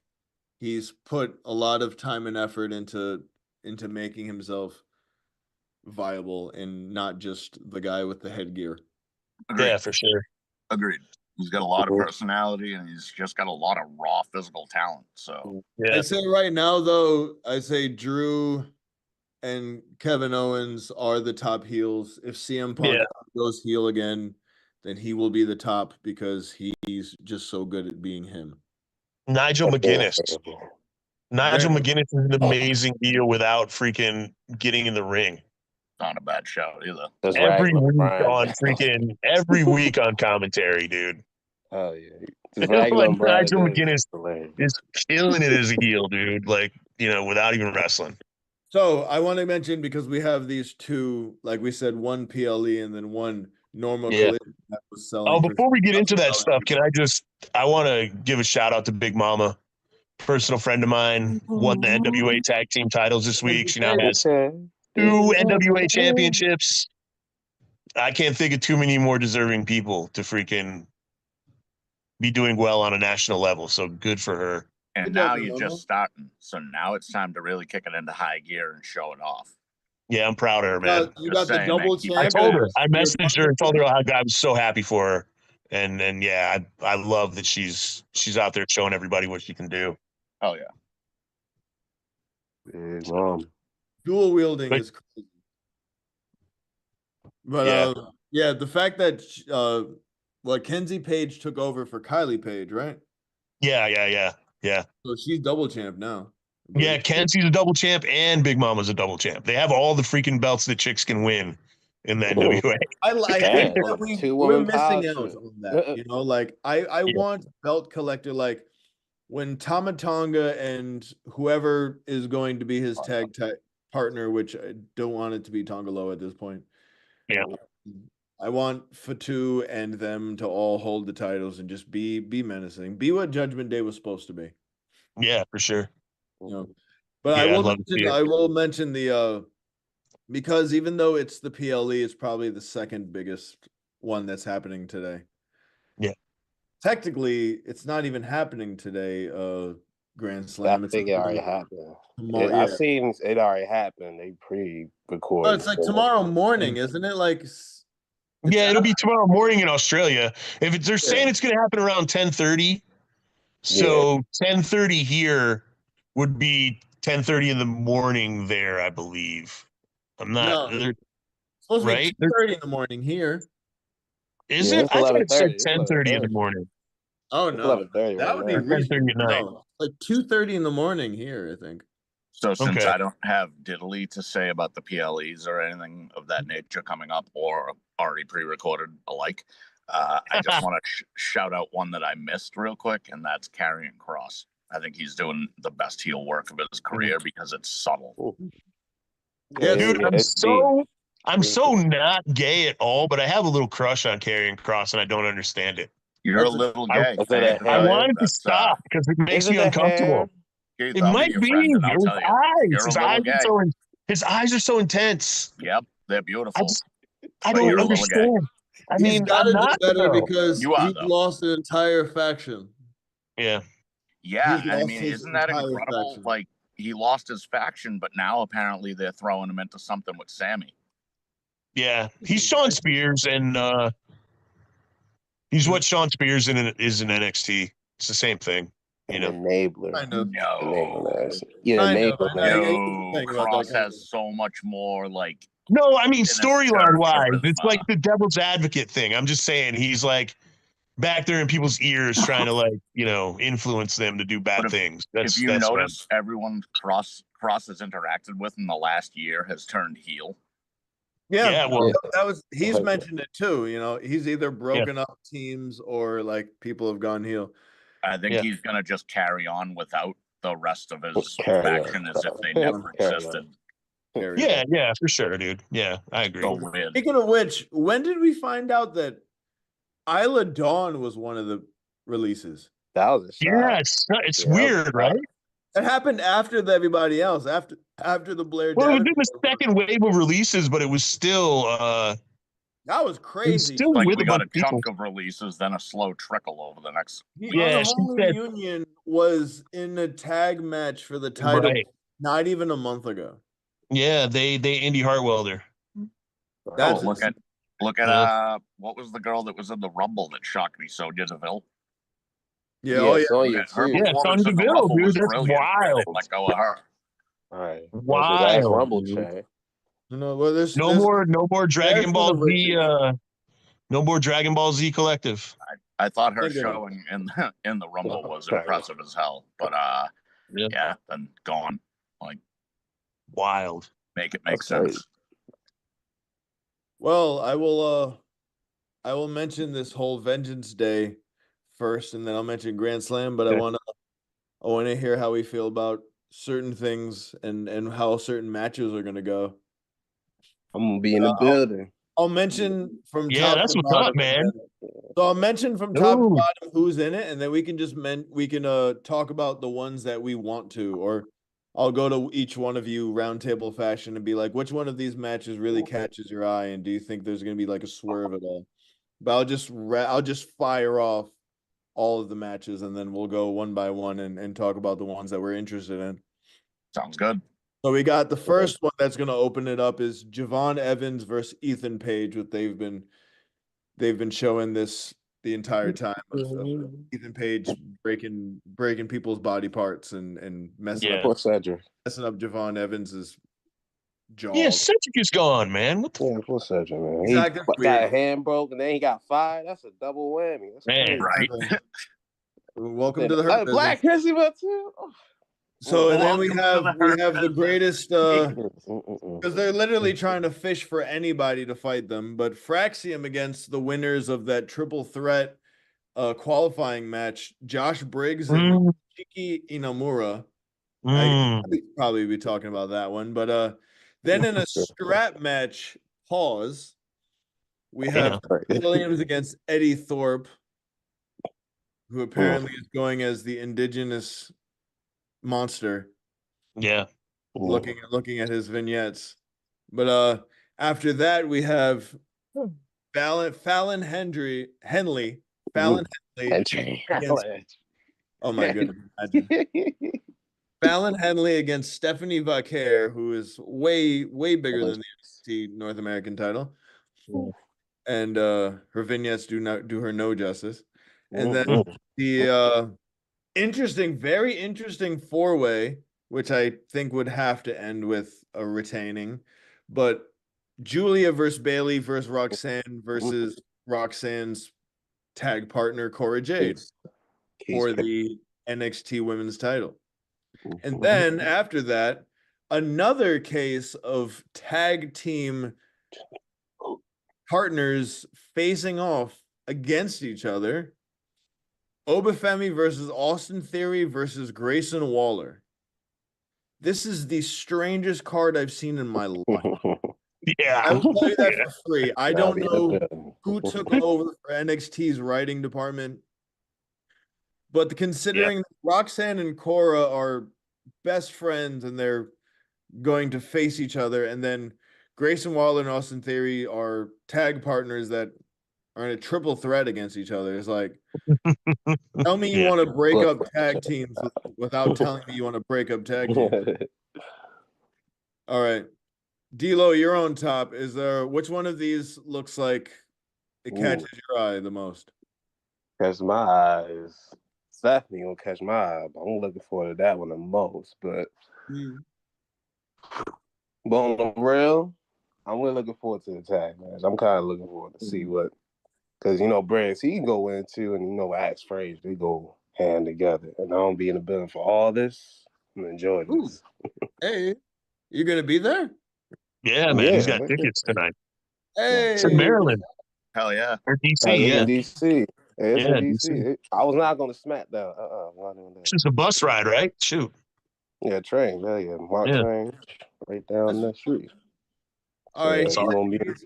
He's interested in Stephanie Vaquer doing her moves, and Praxium, because at this point they can only lose to somebody. I want to see how they're gonna pull this one out. Because they always pull out against these big teams and do that.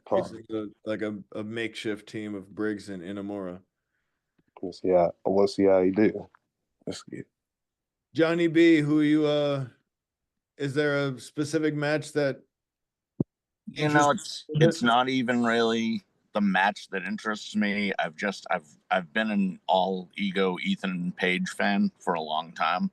So I guess my answer is going to be Glass Joe versus Don Flamenco. That's what it seems like. Yeah. I mean, but jokes aside, I do love Ethan Page. I think he's a brilliant talent that gets underused everywhere he goes, except for NXT. I feel like they're finally putting him just into something he can sink his teeth into and really be a dick about. You know what I mean? And I think he's done a great job. So I'm mostly interested in that match, to be honest with you. The rest of it. Give a tiny amount of pushback. I don't even think that they've used him proper in NXT, because when he won like, the way Ren Sinclair wins her matches, where he falls on somebody and he's like, "Oh, wait, Ren Sinclair wins matches?" Exactly, right?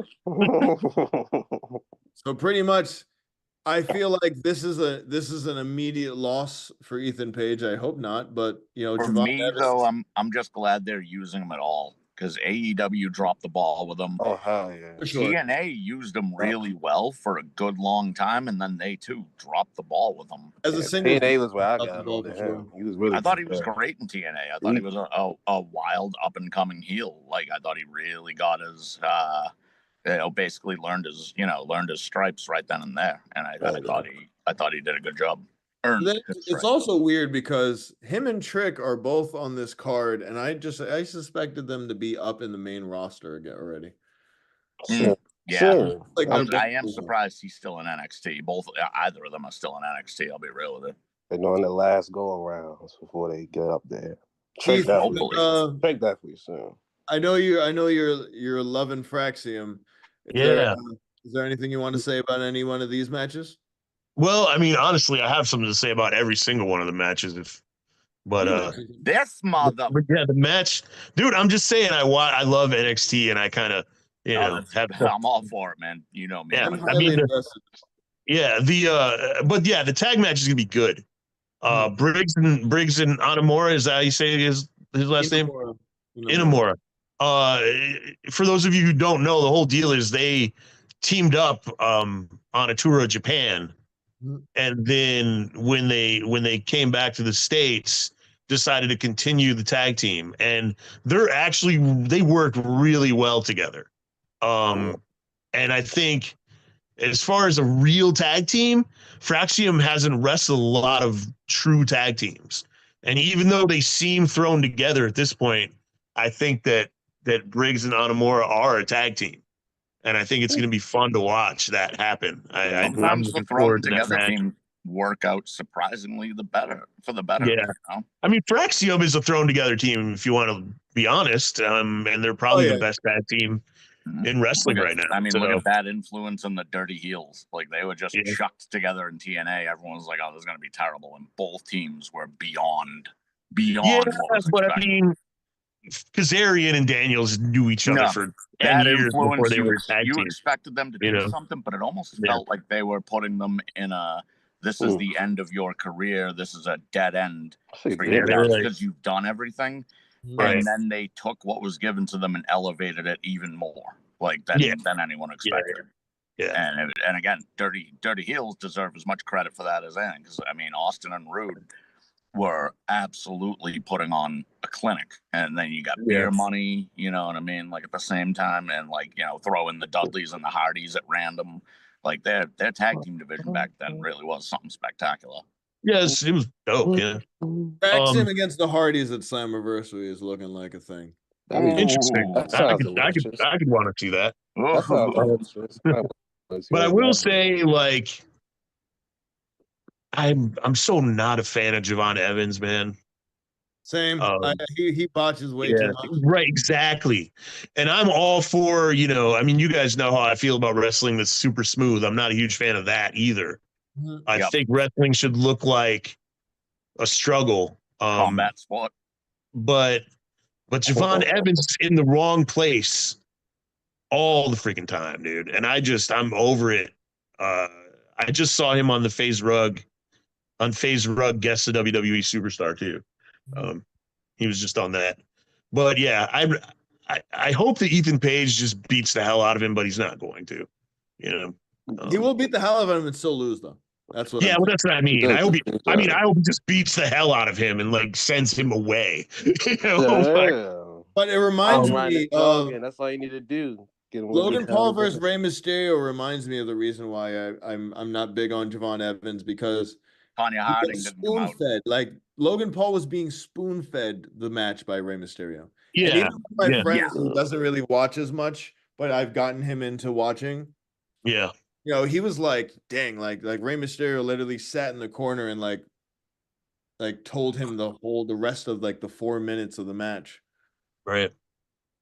Yeah. What I'll say about this is that I don't like the multi-person matches for the tag titles all being on the same card.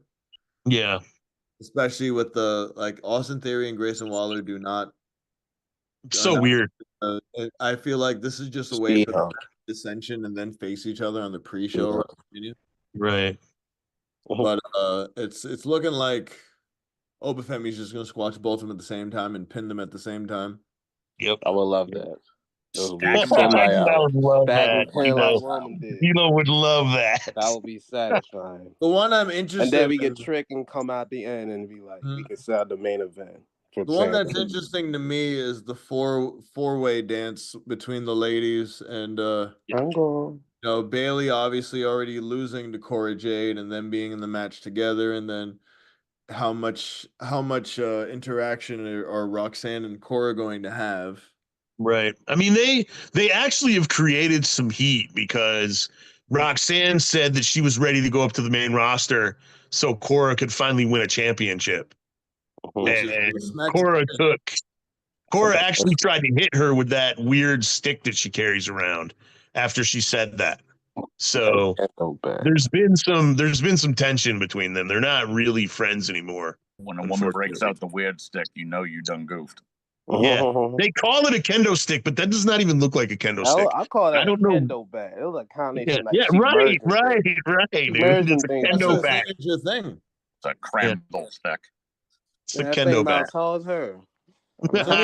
See, I imagine that both champions will be champions at the end of this, but I think if anybody loses their belt, Fallon has the biggest chance of losing. But that's the only one I see. I think they want that picture of Julia and Vaquer being the title holders of new NXT to be like, this is the new dawn of the women's division in NXT, and they planted some seeds for some JC Jane and Fallon beef. So JC could end up screwing up and costing Fallon the belt, you know. Yeah, that's kind of what it's looking like. Getting to the point where you need like a Beautiful Minds like whiteboard with all the thumbtacks and the strings to keep track of the potential feuds in this match, and I like that. You know what I mean? I really do. Also, I'm not a fan of how little there's no Gigi. Where's Gigi? There is no Gigi. I would like to say that the one that they got crushed, right? Yeah. He got destroyed by some team. Sol and Zarya, they beat the piss out of him. Yeah, they got Sol and Zarya beat the hell out of them, dude. And they beat her, Zarya. Weird shit. Yeah, it's like, hey, we're gonna give you guys a name and establish you as like contenders for titles, and then we're gonna and then this team that's beefing with each other, it's not even sure if they want to be a team, is gonna beat the hell out of you. Oh, and by the way, all 4 of you are baby faces. What? NXT is going. What interests me the most, though, is like, where the heck is this strap match going to go? I don't know. What is the thing? Because it looks like they're building up Thorpe, and there's no reason. Is it a Native American strap match? Is that why there's straps involved? Is that what? I think he beat it with a strap, and he get a strap, man. So I have no idea, but I wouldn't attach any form of race to a weapon in a match in today's climate. That's just asking for it. I'm just saying, back in the 80s, it was called an Indian strap match. Oh, so I'm just, wondering if it's a callback without being a callback. You know what I'm saying? Omega called it a Puerto Rican strap match. So, I mean, I think it mostly matters where the guy that lays the challenge down is from, I guess. Yeah. I'm going to challenge somebody to a Bronx strap match. Dude, I only remember it being called an Indian strap match, even if there weren't any Native Americans. No. I think you're right. I think you're onto something, but I think that was more local to you than it was to me. Okay. I think we just called them strap matches, as far as I remember. You can't call that bomb. Well, I think there was a whole thing where like Wahoo McDaniel invented it, so that's why it was called an Indian strap match. Mm-hmm. Like that's what I'm remembering from when I was a kid. But that's your history lesson. You might be right. I don't recall the origins at all. Right. Brought to you by Roundtable Wrestling. The history of the strap match was from just like chain matches were always called Russian chain matches because Ivan Koloff supposedly invented the chain match. So even if there was no Russian in it, it was called a Russian chain match. Those were always dog collar matches to me. Oh no, I'm talking about with the chains on the wrist. Oh, right. Okay. Yeah, okay. Same concept. It's a strap match, but with a chain. I got you. Yeah. Yeah. For some reason, I don't need to talk about the racist history of professional wrestling right now. Eddie Thorpe has to win. Yeah. For it to even make sense, Eddie Thorpe has to win. Yeah. Let's see. But that's what we have right now for Vengeance Day. We hope for the best as far as. Let me get a pre-show match for you, man. Is there a pre-show? Like I said, I'm asking for one because I'm gonna be there. So I'm like, let me get a pre-show. Right, you might as well get an extra match in, right? Right. Hell yeah. All right. Get the crowd flowing. Okay. But the one that's happening early in the morning for us on 21-hour tape delay. Going to be happening. It's going to premiere after the NBA All-Star game, which I'm sure so many people are going to want to have to stay up late after that. That's very interesting timing. Yeah. Hey, thank God they're on Max now, so you can just go back and watch it whenever you feel like it. Yeah, this is true. Nah, I'd be like, that's a delay for a week, bro. I'm going to mention the many championship and regular, all these 5 matches. It's literally only 5 matches. Yeah. All of them got Australian in there. I just realized that. Man. It's all about Australians and New Zealanders and that's why 4 of the 5 matches, maybe even 5 of the 5 matches are even happening with the way they are. Because a lot of these teams have no reason to even face each other. Right. Or the people that are fighting each other, One of those is, so I'll mention the same thing I did before. I'll mention the 5 matches, and then we can talk about the things that are interesting or poke out to us, kind of like Takeshi does mole on his nose. Speaking of poker now, the match, how you doing, Cora? The first match being Omega Powers versus the Don Callis family. Omega Powers being Will Ospreay and Kenny Omega, aka literally the flippity flips of best indie wrestling. Flippity flipped off the daggone ceiling. Omega Powers should have been Kenny Omega and Big Will Hobbs. Oh, that's right. And they're facing the members of the Don Callis family being Konosuke Takeshita, not Takeshita, because I don't think correctly here. And Kyle Fletcher. Yeah. Aussie. So between Takeshita and Fletcher against Ospreay and Omega, I'll mention that Fletcher is the hometown guy as the heel, which is interesting to think about. Not anymore. Hope he gets all his heel at home. Exactly. Yeah. Nobody's a heel at home. Yeah.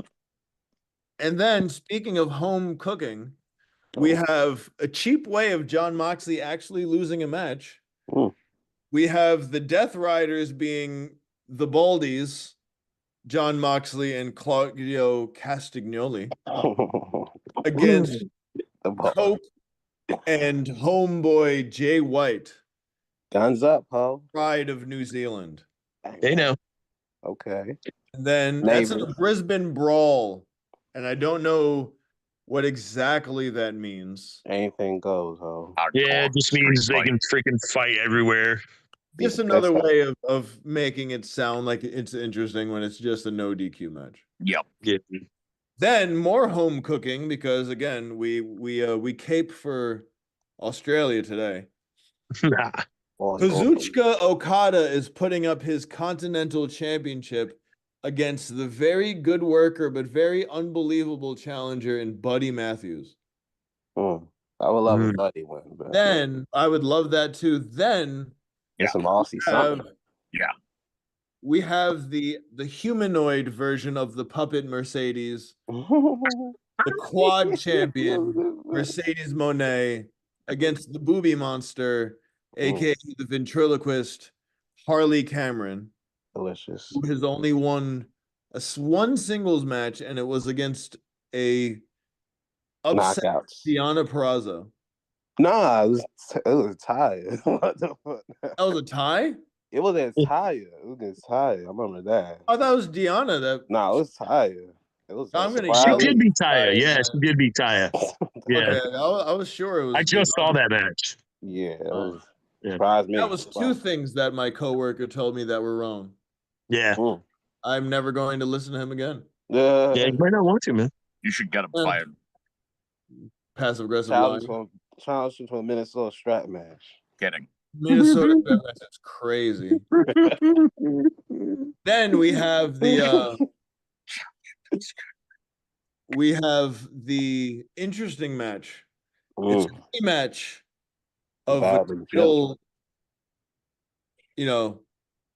probably the biggest title in AEW right now, because the only one you actually see.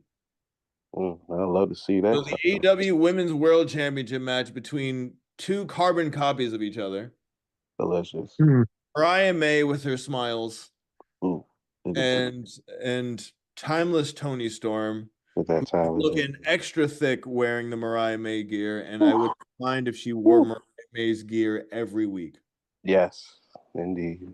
Okay, now that I've mentioned these 5 lopsided, stupidly booked matches, considering Harley Cameron and Buddy Matthews had literally not a single thing to do with any titles at all. But I do like Harley Cameron's ventriloquist, and I think she should slap Mercedes with the Mercedes, because the only thing that can beat Mercedes is Mercedes. It's herself. Hey, now. Yes. Yep. Shout out to Keith's background right now, looking like. Yeah, I switched it. I love that last one they did when they turned around and it was the puppet. Yeah, it was the freaking puppet. That was amazing, dude. I love how that's the way that you have to get somebody open. Yeah. All right, so I'll be honest with you. There's a kid out of the Monster Factory that's been doing a puppet gimmick for a couple years now, and I gotta tell you, dude, if I were him, I'd be pretty damn angry. Yeah, because they stole your gimmick. Dude, my man, dude, they really did. They really did. They looked down at what the Monster Factory was doing and was like, "We can do that." Shame. So, Heath, since you have it as your background, who do you think is going to win against the Booby Monster and the real life puppet? Yeah, I mean, and honestly, that's probably the match that I'm most interested in, just because I'm super invested in Harley Cameron right now.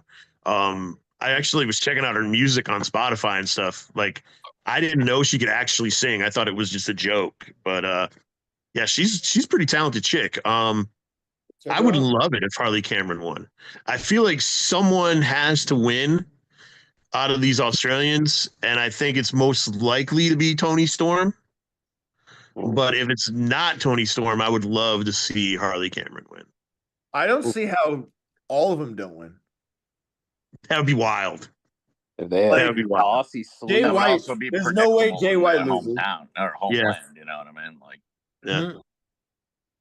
So that's what you got. You got Harley Cameron. Do you think she's gonna win? Yeah, I think she can pull it out, man. She could. Yeah. She wants. I mean, just because she's so over, you know, like they've done, and a lot of it's her. Like, she has done a good job of getting herself over, and hopefully, you know, it's organic. Hopefully they don't Zack Ryder her. But yeah, I mean, she got a viral clip of singing at the Jericho Cruise because people filmed it because she sounded awesome. Yeah. You know what I mean? And then it went everywhere. So, I mean, yeah, I would like to see them capitalize on the momentum that Harley Cameron has built for herself. And that's, she did a rap disc. She did a rap disc. Yeah, the rap disc was amazing. Did you? Yeah. I sent that to you guys in the group chat, right? It was incredible. Amazing is a strong word considering that. It's really good. I mean, I thought it was really good for a white Australian girl. She was on floor and everything. Dang, that's an Iggy Azalea disc right there. Yeah, I thought it was pretty dope, dude. I ever heard. Yeah, and what, you know, Iggy Azalea has made some good pop songs, but has Iggy Azalea ever really, you know? Hey, it could be worse. She could sound like Yoko Ono. Hey, Yoko Ono's a talented girl, man. Mm-hmm. So are we saying that the Iconics come out? I have no response to that other than leave. Ooh. I mean, there has been some talk about the Iconics wanting another run somewhere, so that could happen. That'd be interesting. But no. But no. Oh no! Can we get some Zion Quinn action? Rhea Ripley's gonna help Buddy win the belt. Right, Rhea got fly. That'd be amazing. That would be hilariously awesome. Yeah, Rhea Ripley's gonna come out. Hit him with the Mommy-nator. Mommy-nator. D-Lo, we got you. You're the next one in the round.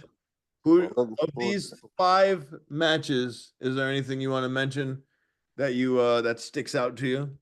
I'm gonna look forward to both the women's matches, and I'm surprised they got 2 women's matches on the card. It surprised me. They usually give you just one. Out of 5, especially, you're not wrong. Right, I was surprised about that. The Powers, and they're the 2 most important matches of the night. You're thinking about it. That's the only 2 I'm looking forward to. Everybody else, I kind of know what I'm looking forward to. I already know what I'm going to expect. I'm enjoying it though. What kind of Tony are we gonna get? Are we gonna get a Mariah May dressed up as Tony Storm, and Tony Storm dressed up as Mariah May. They gotta play opposite day because they're Aussie. Opposite day, so might as well. I suppose so. Flip it around. So you got Mariah come out as Tony. I'm like, I would love it. That'd be interesting. We'll see. But you're the biggest Monet fan here. So do you think that she'll lose one of her 4 championships?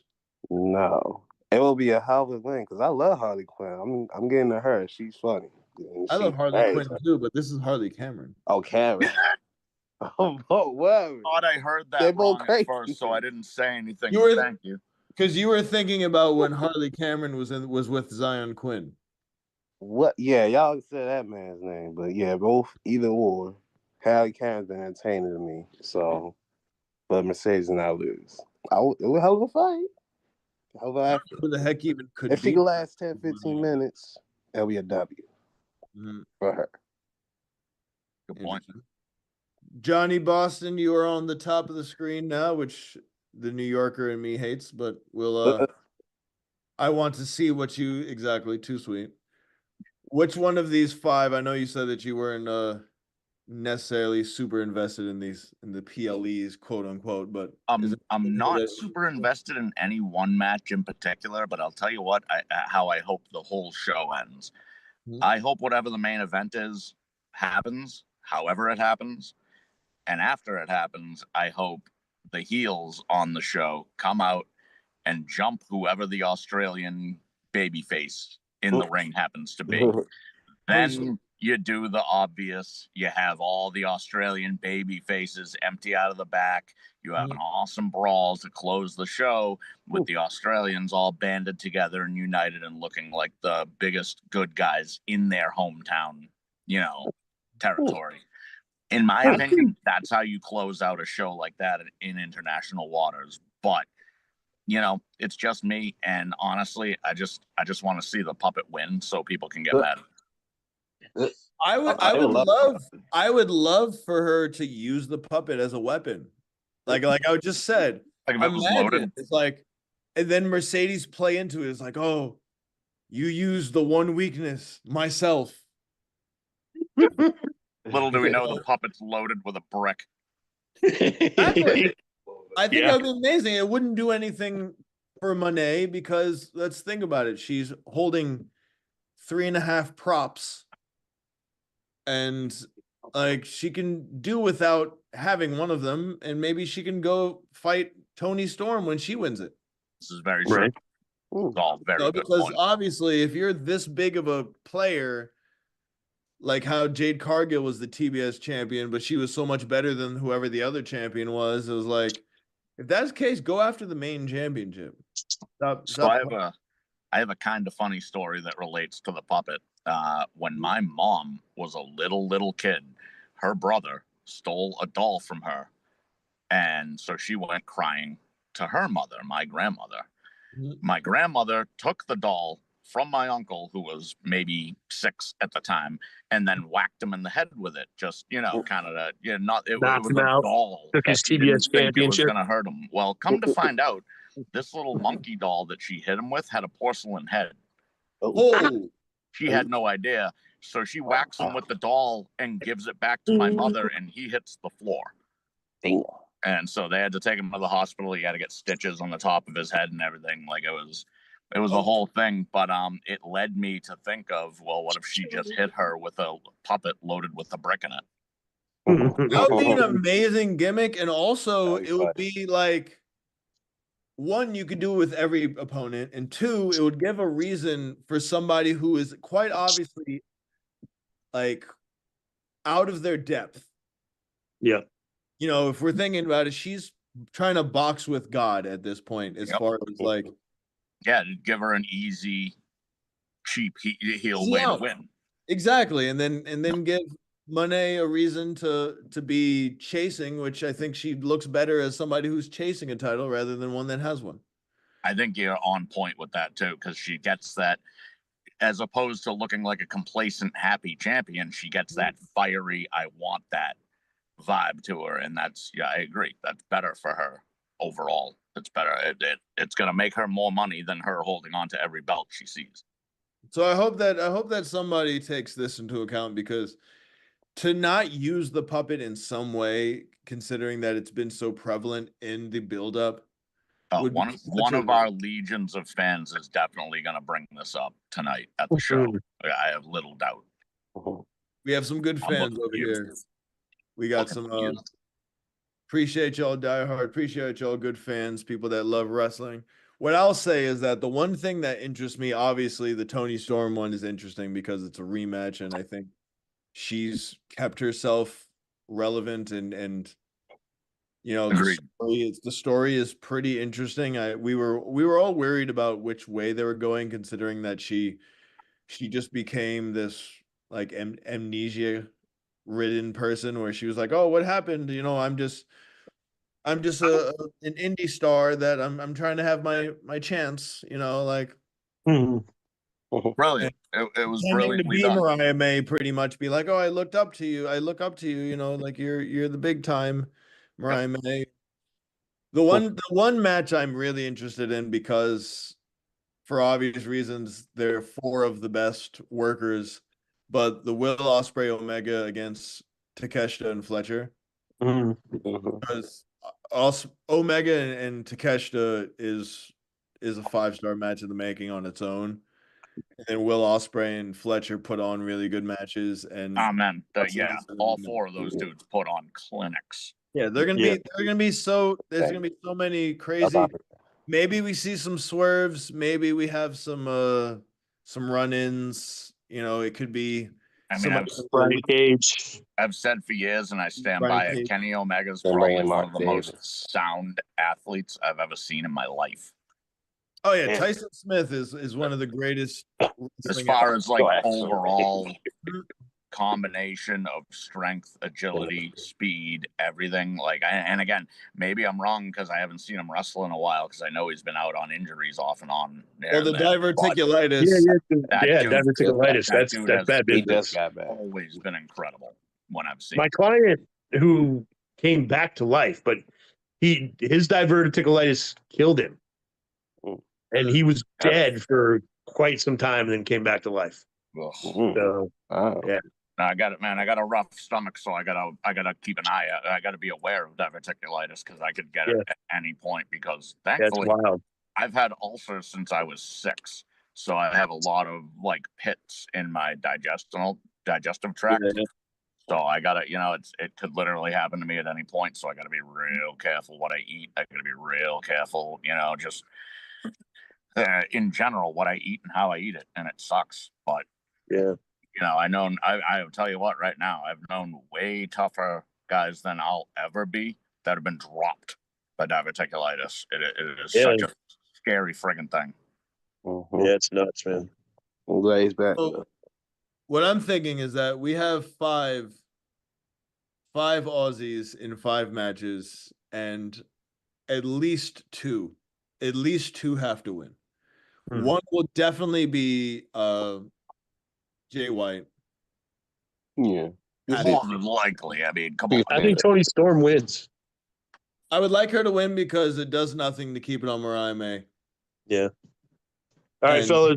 My ride is here for the basketball game, so I'm gonna head out. But you guys can keep going. I will just mute my mic, and Tyler can end the feed when we're done. So, everybody, I'll be back next week. It's been fun.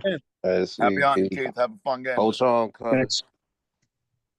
The one thing I'm interested in is that I would love to see how they're going to make Buddy Matthews look like he's going to have a believable match with Okada, considering he's facing the best Japanese wrestler of all time.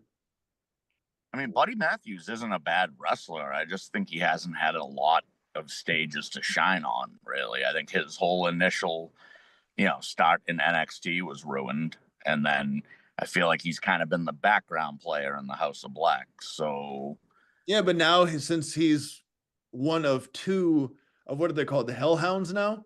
Yep. Yeah, I feel like this is necessary for them to seem, but they've been losing. They've just been a losing faction. I couldn't agree more. And that kind of drives me nuts. I hate when a new faction comes together just to lose constantly. Like, you know, throw them a bone of credibility eventually, you know? But the thing with me is that I like Buddy Matthews when he's working where he can be a powerhouse, but he's not going to be he's going to have to be a cruiserweight against the 6'4" Okada or whatever he is. Absolutely. No, there's no question. You don't try and trade power with somebody like that. Yeah, so I just don't know. Like, I don't even see him getting believable offense in. I mean, maybe this will be when they actually show his strength and promote it. You know what I mean? Maybe he will get off some big moves against Okada. Like it might just be like, you know, Jordan Grace picking up Piper at the Rumble. You know what I mean? Maybe he will pull off a couple of surprise moves and show his strength even if he loses. You know what I mean? I think as a showcase, and obviously, like it's like when they go to Saudi Arabia and what was it? Mansoor would win, or the other guy. Yep. Remember the other guy's name that won the over the top Royal Rumble because he's from there. Yeah. This is a showcase of, yes, we have the best Australian wrestlers on our roster that aren't named Rhea Ripley. So like there's no reason why they shouldn't get the bulk of the offense. And I'd love to see 3 of them win. Cause I don't think that I'm scared that Takeshita and Fletcher will be winning because I think that they'll give him a cheap win. Probably. Some shenanigans. I'm scared of there being shenanigans with the Death Riders match and then the Death Riders winning because the Death Riders are killing, and no pun intended, they're killing the main event scene in AEW. Yeah, they're making it impossible. You know, as much as I am fans of every one of those individuals, I'm not liking what they're doing as a group. I'm not liking how they're representing the title, or, you know, obviously lack thereof. And I mean, it's weird. It's weird to have a champion that doesn't want to come out with the belt. Mm-hmm. Like, it's real weird. And I hope they're going somewhere with it. But so far, every one of my expectations has been a letdown. And I got to say, I hope something comes of it soon because it's not. What scares me is that, what scares me though is that Jay White being the obvious winner of this match, does that mean Cope loses to Moxley? Most definitely. Exactly. Exactly. Yeah, I would have to say, you don't lose. The champion doesn't lose unless, of course, they're a women's mid-card title, then they always lose for non-title matches. But you don't have you don't have Moxley lose the tag team match against the person that he's supposed to lose the championship to. Oh, never. No, that usually if you get a pin in a tag team match, you're doomed in the championship. And the whole entire point of this feud is that Cope will win it and Christian will cash in on him. Right. That's the whole point of this entire feud, the entire destruction of AEW's top card, the destruction of the ROH, or no, not the ROH, the AEW Triples Tag Team Championship, because they're literally a prop. And what's weird is I think when the big payoff does happen, and so regardless of who wins, takes the belt off of Moxley, I feel like they're finally going to get it, and they're going to open the briefcase, and big surprise, the belt's not in there. Like, what do you mean it's not in there? It's like, it's like, what the hell? It's with Renee at home, and it's a receipt from Arby's in the briefcase the whole time. Yeah, it's my Aldi's receipt. Right. What do you mean $4 for a dozen eggs? Oh God! Damn. $7 for pickles? You out of your mind? What, a jelly donut? You know why we don't allow jelly donuts in the barracks private pile? Because I'm overweight. Because you're a disgusting fat body. Jesus, that's man. Love me some Stanley Kubrick, man. Oh my goodness. But I'm yes. If there is going to be a swerve, I would love it to be the Harley Cameron one because yes, we do want some sort of entertainment as far as a swerve. And what I'm thinking is that within all of wrestling, there has been very little to no swerves. Even the Jey Uso winning wasn't necessarily a swerve because he's been in the main event for the entire year. Oh, I mean, you know why? You know who turned swerve into a dirty word, right, bro? Oh, yeah. And I don't even need to say his name, bro. But if they're going to do something that's exciting, that gets people watching, that gets people to have, you know, this excitement to watch something that they don't think is just a cut and dry, right? Like the last NXT, everybody knew who was going to win. And everybody that won, that we knew was going to win, won. You know, a lot of these AEWs are cut and dry to where, Hobbs against Moxley. You really think that Hobbs is going to win? Nope. Same exact shenanigans. And that's what bothers me is it hasn't even just gotten predictable. It's gotten stale at this point. Yeah. It's just gotten to a point where they're not even trying to recycle old ideas. They're recycling last week's idea ad infinitum, and it's disgusting.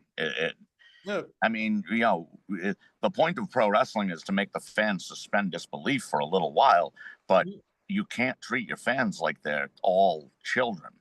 You just can't. I mean, exactly, especially if it's being run by a child. Yeah, I mean, I have nothing bad to say about Tony Khan for the sole fact that he gave us the opportunity to watch more wrestling.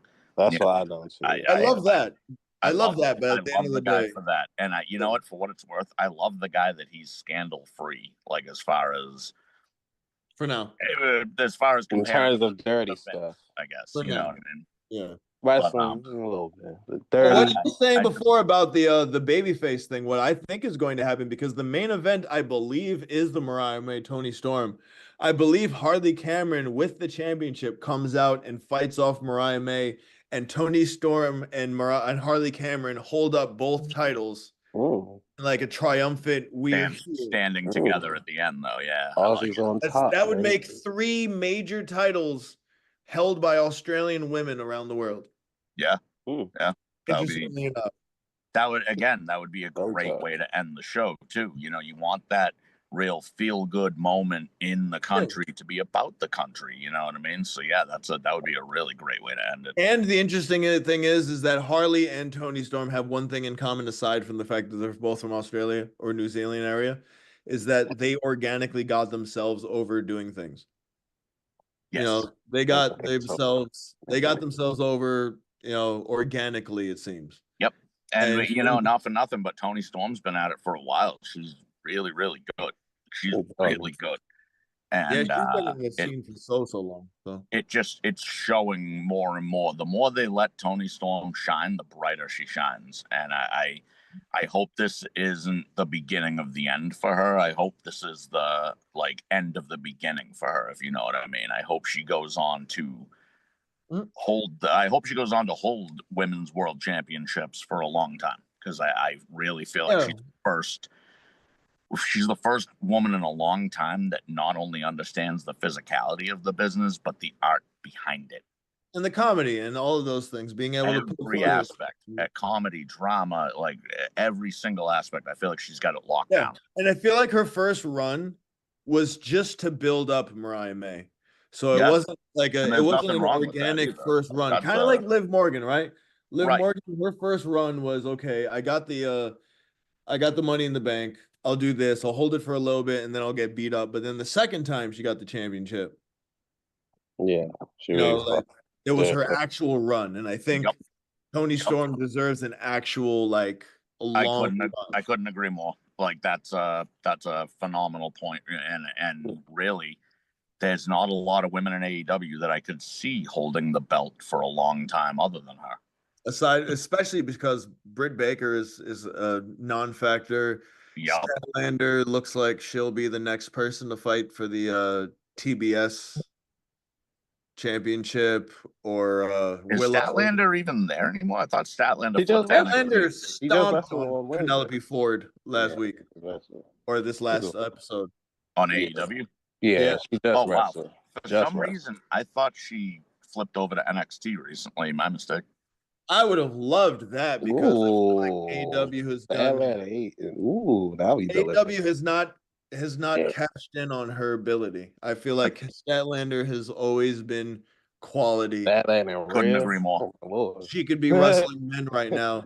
I couldn't agree more. Kris Statlander has always been one of those that's over talented and underutilized, and I'll never understand it. When they were putting people, and again, this isn't even a knock at the dude. I mean, I guess it is comparatively, but they had her on the roster, but they're putting Joey Janela on TV. To make it make sense.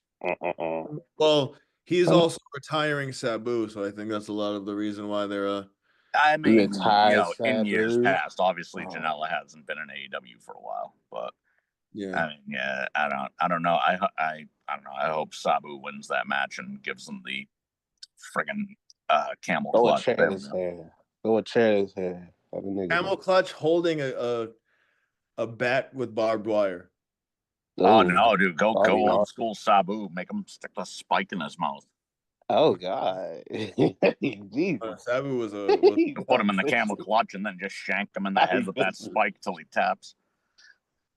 By the way, I wanted to mention Sabu is a fun entertainer to watch live. I can't stress that enough. Watching Sabu live, especially obviously, I watched him live in the '90s, so I had like him in his prime.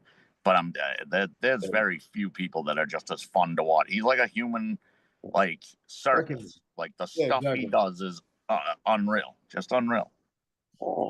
I would like to also mention that my favorite AEW wrestler, Christian Cage, is now in a feud with a brand new faction. I don't know if you've heard of this, but it's Shibata, right? Yeah, Shibata, Joey Samoa, Joe, and Hook. And a Hook. They call themselves the Ops. Which that's so weird. They're going after the patriarchy, which tells me that Samoa Joe versus Christian Cage for the AEW championship is going to happen later this year. Because that has to be the only reason why they're doing this. Wow. Because like I said, the culmination of this Cope John Moxley thing has to be that Edge has the shortest reign, so Christian can hold that over Edge's head or Cope's head for the rest of his life. Absolutely. And I think it's classic heel. That's the most heel thing you can do, is beat your best friend for the title as soon as he gets it. Yep. Oh no, absolutely. Absolutely. Do the same thing. They built-in thing, and then the thing about me is that part of me thinks that Christian for Chris Jericho, and it'll be the end of the ROH title. See, yeah, I don't know where. They're going to absorb the ROH title, to be honest. I don't know where Christian and Cope go after Christian wins the belt off of him, if he cashes in and wins the belt off of him. But what if Christian cashes in during the match and then just helps Cope win? Interesting, but that would be so against Christian's MO. Biggest swerve we'd see all year and almost unexplainable story-wise. But I mean, then we'd have Edge and Christian back together posing in front of the crowd for 5 seconds at a time. So who knows? Like, the 5 second. 5 second benefit of those goggles and all of that. Come on, dude! You can't tell me that would be a riot. But yeah, biggest nonsensical swerve of the year for sure. But this would be the interesting thing on a writer's aspect, because I always, you guys look at it some way. I always look at it as a writer, right? All of these different factions, Patriarchy, Learning Tree, the Ops now, FTR, rated FTR. They're all triples. So you could have these great things where it's like, okay, Nick Wayne versus Brian Keith, and Big Bill against like Luchasaurus or whatever he's called now, Kill Switch he's called now. Yeah, dumb name. Have all this stuff, but I don't even think he's a part of the Patriarchy anymore, or is he? Or is he? He's still at my injured list because he got the illness. Maybe he's coming back. Him coming back against Big Bill would be great. Well, that'd be tough. Yeah, it would. I just think about it as like Christian Cage having it and then finally facing Jericho again. And then, getting all of these the same way John Cena's trying to get all of his matches in before he retires. You got to do the same thing with Jericho. You got to do the same thing with Christian. You got to do the same thing with Yeah, you're really good. You're onto something there, though. Yeah, all of these guys are getting older, and I honestly, Christian doesn't go the same in the ring as audio. We're gonna win today. Okay. You know what I mean? We're definitely gonna win. Keith.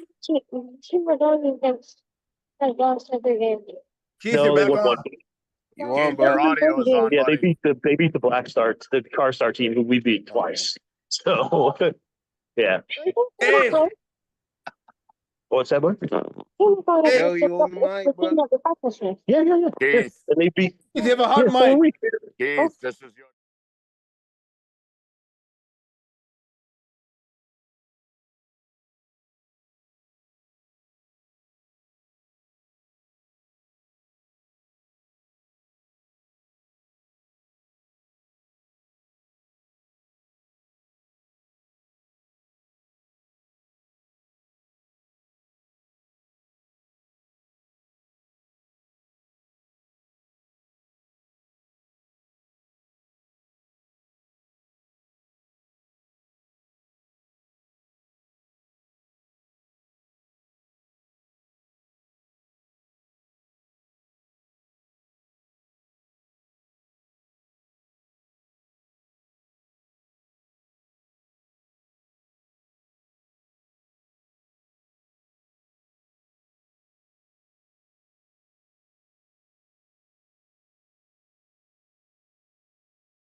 Welcome back, everybody. After that brief interlude, we are returned with Keith the Wildman Miller, who has us in his pocket and doesn't seem to realize it. So, for the closeout of this show, y'all are going to have to keep up with whatever Keith has going on in his life right now, which I'm pretty sure is a basketball game. So please enjoy.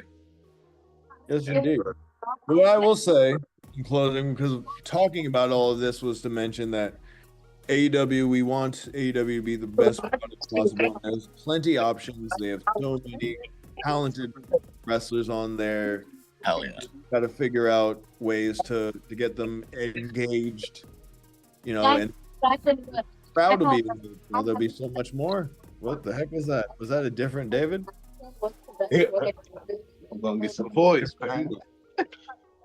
Buy some in. I just want to see Jade at this point. I don't even want to. What I will say is that we were going to sign off because I think we've given plenty of content for now, and then we will have plenty next week to speak about. We'll be speaking about these two cards. Hopefully some shockers, hopefully some good matches, some great content, and then quite obviously we're going to have a build to Elimination Chamber. We're going to see who else is left to get into the Elimination Chamber. It's going to be an absolute who said that? entire year. Who said that? Man, be nice to the little kid, man. Come on. Ah! So Push anyway, him down, son. hip check them. Elbow in the ribs. All right. Hold on, guys. Sweep the From leg. us, from the great there's Keith. There you go. Coach K on the mic. Yeah, Keith, we had you on the mic for the last 5 minutes. Now we can't hear you. That's the hilarious part. We see you and then we can't hear you. Yo, Money. This podcast is going straight to vaudeville. The bevy of Karens. yo. That's opposite. Now that's opposite day for your ass. So this is the sign off right now, though. We've talked plenty. We've had a good conversation, and shout outs to all of y'all that listen to us, and shout outs to y'all that love wrestling, because that's the reason why we're here. We want to talk wrestling. We want to share our passion and hopefully have more people passionate with us. We love the sport and we love the beautiful stories, even the ones that aren't great, even the ones that aren't even planned. We love, and we want to. I like those the best sometimes. Exactly. This business in 2025 is, if you look at the landscape, it's a possibility that this is going to be the strongest wrestling year. Pro wrestling isn't just alive and well. It's got a really strong heartbeat, and it is pumping fast. It is thriving. Otherwise, from over here in snowy Minnesota, hello, Kino Aquino. From Johnny Boston, the Bostonian. Out here in the snow too, man. Can't say I don't relate. From the DMV, David D-Lo Logan. I get all the weather. Everything. It's raining now. We just had snow 3 days ago, and then it rained that away. I was so In that wild. I hope you got a sign ready for the for Vengeance Day that says the person behind me can't see. I'm gonna get a sign for that. Or something like, just have a sign that says "Where's Gigi?" That one, man, too. That's gonna be a blast line. I probably have to start making merchandise, but I want a shirt that says "Where's Gigi?" I need it. So I need more. I wouldn't mind a custom Body Slam Me Jordan shirt, but I'm not likely going to a WWE event anytime soon either. So you'll get kicked in the shin by Jonathan Gresham. Right? If I'm lucky. By a high kick. Yeah. Oh! I see what you did there. Ooh. You make short jokes here. I'm 6 foot, so normally I make short jokes pretty regularly, but the second I stepped foot into wrestling, I realized I was the short guy. So I needed to kind of shit can those immediately. Yeah. Jordan Gresham is 5'3", so. Yeah, Still, he could still probably, whoop my ass 100 ways before I hit the ground. Hey, that's all the whole. That ROH pure title looked good. Speaking of which, ROH is going to be having a match too. I got to see who wins between Lee Moriarty and who was his Robbie Eagles. Wow. Yeah, that card is such a weird card. That's a weird match. Interesting clash. Oh, there's so many weird matches. But yeah, from us and Coach Keith, the Wild Man Miller, we are signing off. And shout out to our guys that aren't on here, Chad Big Ton and the Nightmare Brent. And also shout out to the hardest working man in show business, Tyler. Huge shout out, Tyler. Thank you so much. Oh, no. Yeah, we're bringing you some good content, and we hope to see y'all next week. And we'll be talking about some pretty fun stuff. Hopefully all good news, because God forbid, we don't want to see any injuries. We don't want to see any mishaps. Let's not even speak any of that into existence. No one wants to see any of that, man. So everybody out there, do your thing, but stay safe, please. We can't handle any more injuries, man. That's enough already this year. And for those that are stuck in the snow like us, stay warm. Get your shovels and your hot chocolate, man. Do your best. Keep making and the salt. And your salt. You need salt too. Make sure you don't slip your tail. Not in the hot chocolate, but yeah. That'd be crazy. Crazy. And get decent amounts of sleep, because you see what it's done to me. Lord knows. I hope I don't dream about another ex. That was the sleep you speak of. Ooh-wee. All right. Everybody, we're out. Peace. Happy hunting.